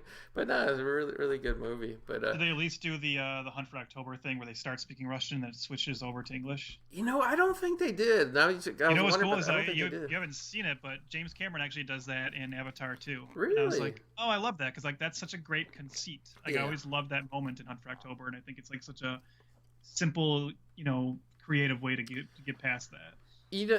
I saw Hunt for Red October in the theater, like when it came out, but I didn't see it for years, like later. So like I kind of forgot the Hunt for Red October kind of invented that. But I remember watching that Jude Law movie, Enemy at the Gates, in the theater, like in the late '90s or early 2000s, whenever it came out. And they did that. They stole that conceit exactly from the Hunt for Red October. I remember sitting in the theater, being like my mind blown, being like, "What?" Like, yeah. Another movie that actually does it in a pretty cool way is the 13th Warrior with Antonio Banderas. Oh yeah, which again, I know that movie, aka Eaters of the Dead is what it's supposed to be called. I know that movie got chopped to shit by Disney, but even with that, I still like the 13th Warrior version. That's another movie, man. No good release. Like I know, I like that movie too. But I keep watching out for digital to see if it ever goes on a $5 sale, and it never does. And it's like, well, sorry. No good release, and also like I remember at the time because the movie didn't do very well in general. No. And I always feel like they somewhat miscalculated by it was never made clear, I think, to the public that is actually about Beowulf. You're right. Like that's like it's supposed to be like the story behind Beowulf, and I think like not to say like Beowulf is like some big pop culture sensation, but everyone reads Beowulf in school. Everyone's so familiar with it. They might have done better to make that more clear. Yeah. Just because you brought him up, I know we're wrapping up, but I'm gonna give a quick shout out to Eric Roberts because you mentioned him, and dude, going back to the beginning episode when we did our top 10 lists. So I'm watching Damien Chazelle's Babylon, and Eric Roberts pops up in a pretty significant featured part. Wow. And that led to me talking to our buddy Bird about, is Eric Roberts the only remaining person who we like to say he walks in both worlds? Because he still gets cast in like legit movies from like filmmakers like Nolan and Damien Chazelle, but then he spends most of the year making like asylum movies and these total like cheapo movies. And I feel like he really is one of the that I can think of like one of the last remaining guys who the fact that he does all those cheapo movies has apparently not affected his like overall Hollywood career at all. Not that it like he's never the star in anything, No. but still, like once you go that route, you usually don't get welcome back. Like Right. Tom Sizemore today is only doing like those kind of Right, movies, right?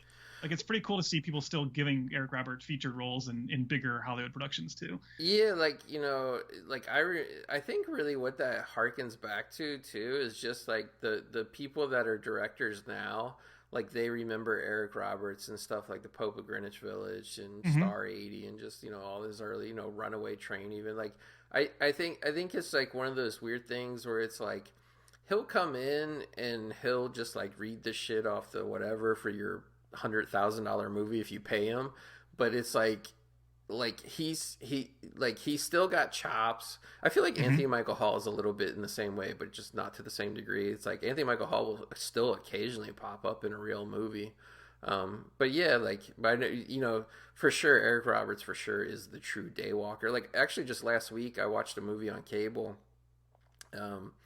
It was kind of like one of those mid-budget, made-for-cable movies of the I can't remember the exact year, but the very early '90s, I think. It was called Love, Cheat, Steal, and it had my 1-2 punch of not only Eric Roberts but our girl Madchen Amick was in it. Oh yeah. And then John Lithgow, and it was like John Lithgow is married to Madchen, and it's just like you know, he's like this boring banker guy with this hot young wife, and nobody can believe it. And Eric Roberts is like, you know, this guy that breaks out of jail, and it turns out, you know, she was his girlfriend, you know, but she turned him into the cops and stuff, and then she ran away and started a new life, married this rich banker guy. And of course he shows up sleazing his way in, pretending to be her brother, but obviously, you know, he's still trying to be lovers with her and all this shit. And I mean, it was just totally like early 90s, like you know, basically Showtime, Cinemax. I think it did premiere on Showtime, kind of trash, but just that cast being in it rose it. But you know, even though the script was very pedestrian and predictable, it was just such a joy to watch. And it's just like, you know, to watch all those people, you know, and you know, not that they're like not still in their prime of acting talent, but you know, to watch them younger and doing other things. So it's like I kind of miss, like, you know, it's really weird, Trev, because like I think you agree to some extent. Is like we have a lot of stuff being made for the streaming market, and it's just like streaming. To quote the late great Bob Chapek, streaming is a hungry beast, and we never imagined how hungry it really was. And it's like I feel like we are getting all that quote unquote product thrown into the pipeline of streaming. But a lot of that shit is supposed to be your comfort food movies, but I don't think they're really as good as the made for cable movies that we had in the early 90s. Not. You know, no, even the made for cable and the made for video market of like the 90s, like that's all so much better than the straight to streaming stuff we're getting.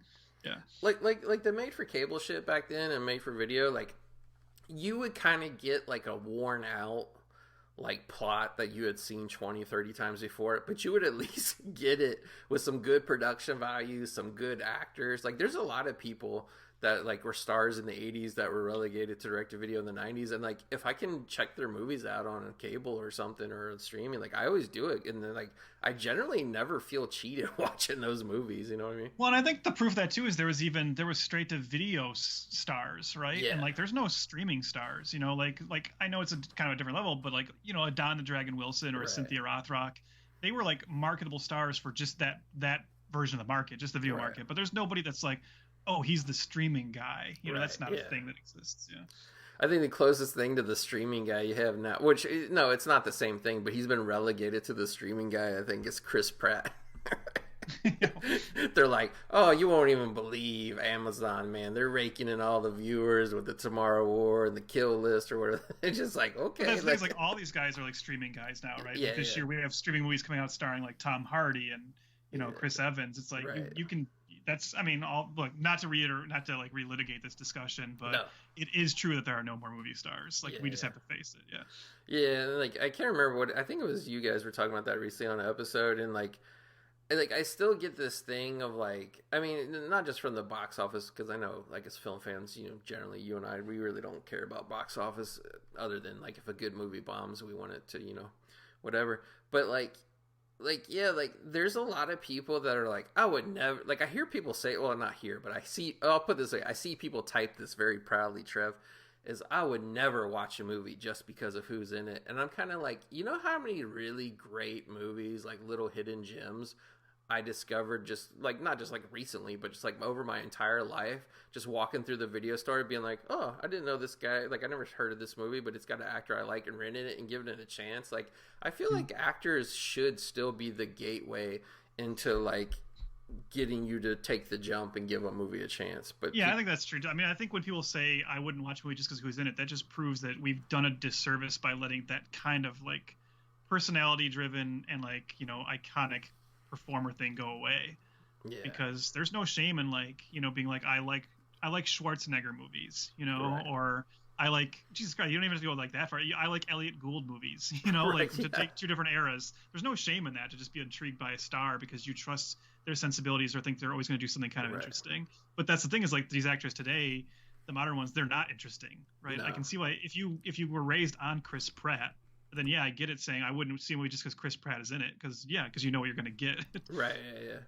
Yeah. Like I do it all the time on these kind of Kino Lorber sales with these $5 Blu-rays. Like I'll be like, this is a movie from the 80s or 90s. I've never heard of it. Just reading the plot synopsis. Sometimes I'll look up the trailer on YouTube, but it will have an actor in it I like, and you know, I'll discover it. You know, like perfect example, like a movie like Crackers with Donald Sutherland and a young Sean Penn in it. It's just this goofy movie. I want to say it's like Louis Malle made it. It's just this goofy movie about these guys trying on a long weekend or whatever, like trying to break into their friend's business and rob him while he's out of town. And it's just like, I never would have watched that movie if it wasn't for the cast, but it's just like, you watch it and it's like, this is delightful. This is awesome. I think I watched it on HBO of all places a few years ago.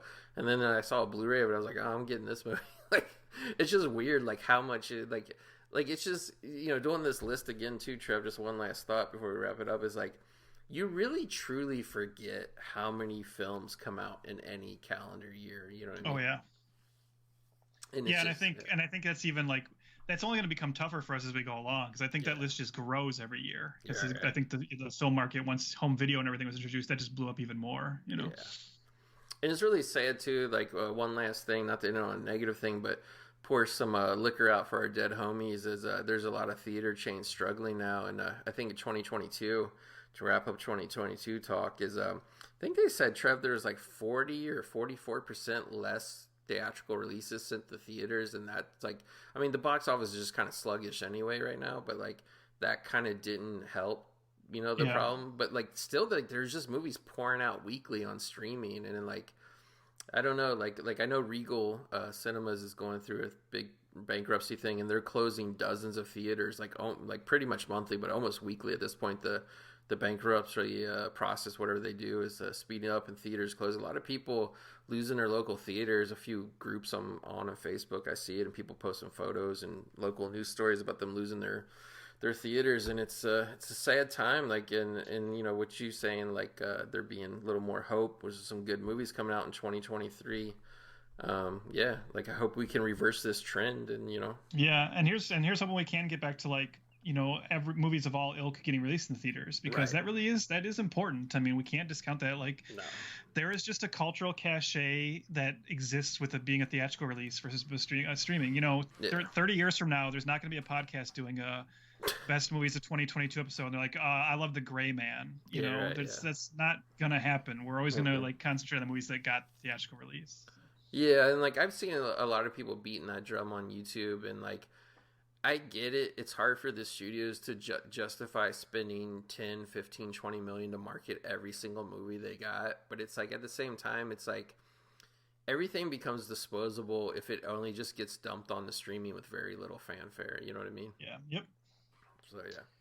So yeah, I don't have any other thoughts other than just to thank you for coming back and doing this. And it's a little bit my fault. I kept putting this episode off and prioritizing other episodes for us to do. But we've been meaning to do this for such a long time. And I'm really glad we did it. And it was a lot of fun. And like I kind of already can't wait to, you know, jump into the next year. Because I've always kind of theorized, and I want to do an episode of it on this podcast, but I always kind of theorized that, like, at least for people of our ilk and our generation, 1984 might have been the best year in film for us. But, yeah, that's going to be a brain buster, sitting down and trying to come up with that list. So it'll be interesting to see.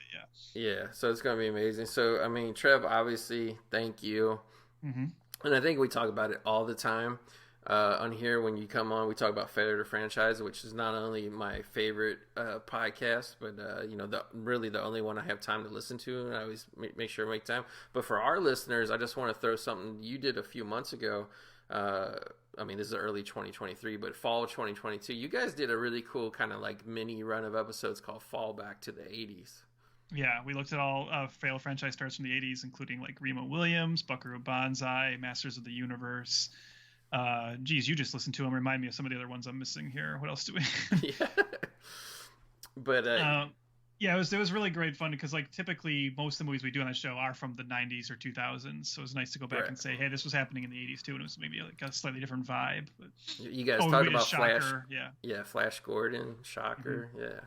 So yeah, lots of fun. So obviously, I always highly recommend for our listeners to check out Failure to Franchise, which I will give you guys credit. I think you guys still have the best, like, kind of original podcast idea, concept, whatever you want to call it. And like, as far as I know, I don't think anybody else, like either before or even after you, because like me, Trev, like I got into podcasting and then immediately just there's a tidal wave of goat copycats everywhere. You know what I mean? Like I started the movie Graveyard, and next thing you know, we had the Cinema Tomb, we had the flick Wasteland. We had all these things pop up, and that's but you guys, you're still running pure. You're the only progenitor. The Motion Picture Mausoleum. Yeah, the Motion Picture. Them fucking guys. You know what's funny is I actually sent an email. I never talked about this on there before, but I actually sent an email to the Motion Picture Mausoleum, and I'm like, could you at least let me like come on or whatever? And like just have me on as a guest. Just give me my props. No, they didn't want to hear it, Trev. No response. I didn't even get a response. So anyway, listeners, obviously we got to thank you. These looking over our download numbers recently, Trev, is these episodes where we talk about our favorite movies in particular. They usually do pretty well. So I really do hope this will be a treat to kind of help get the new year off to a good start for our listeners. So.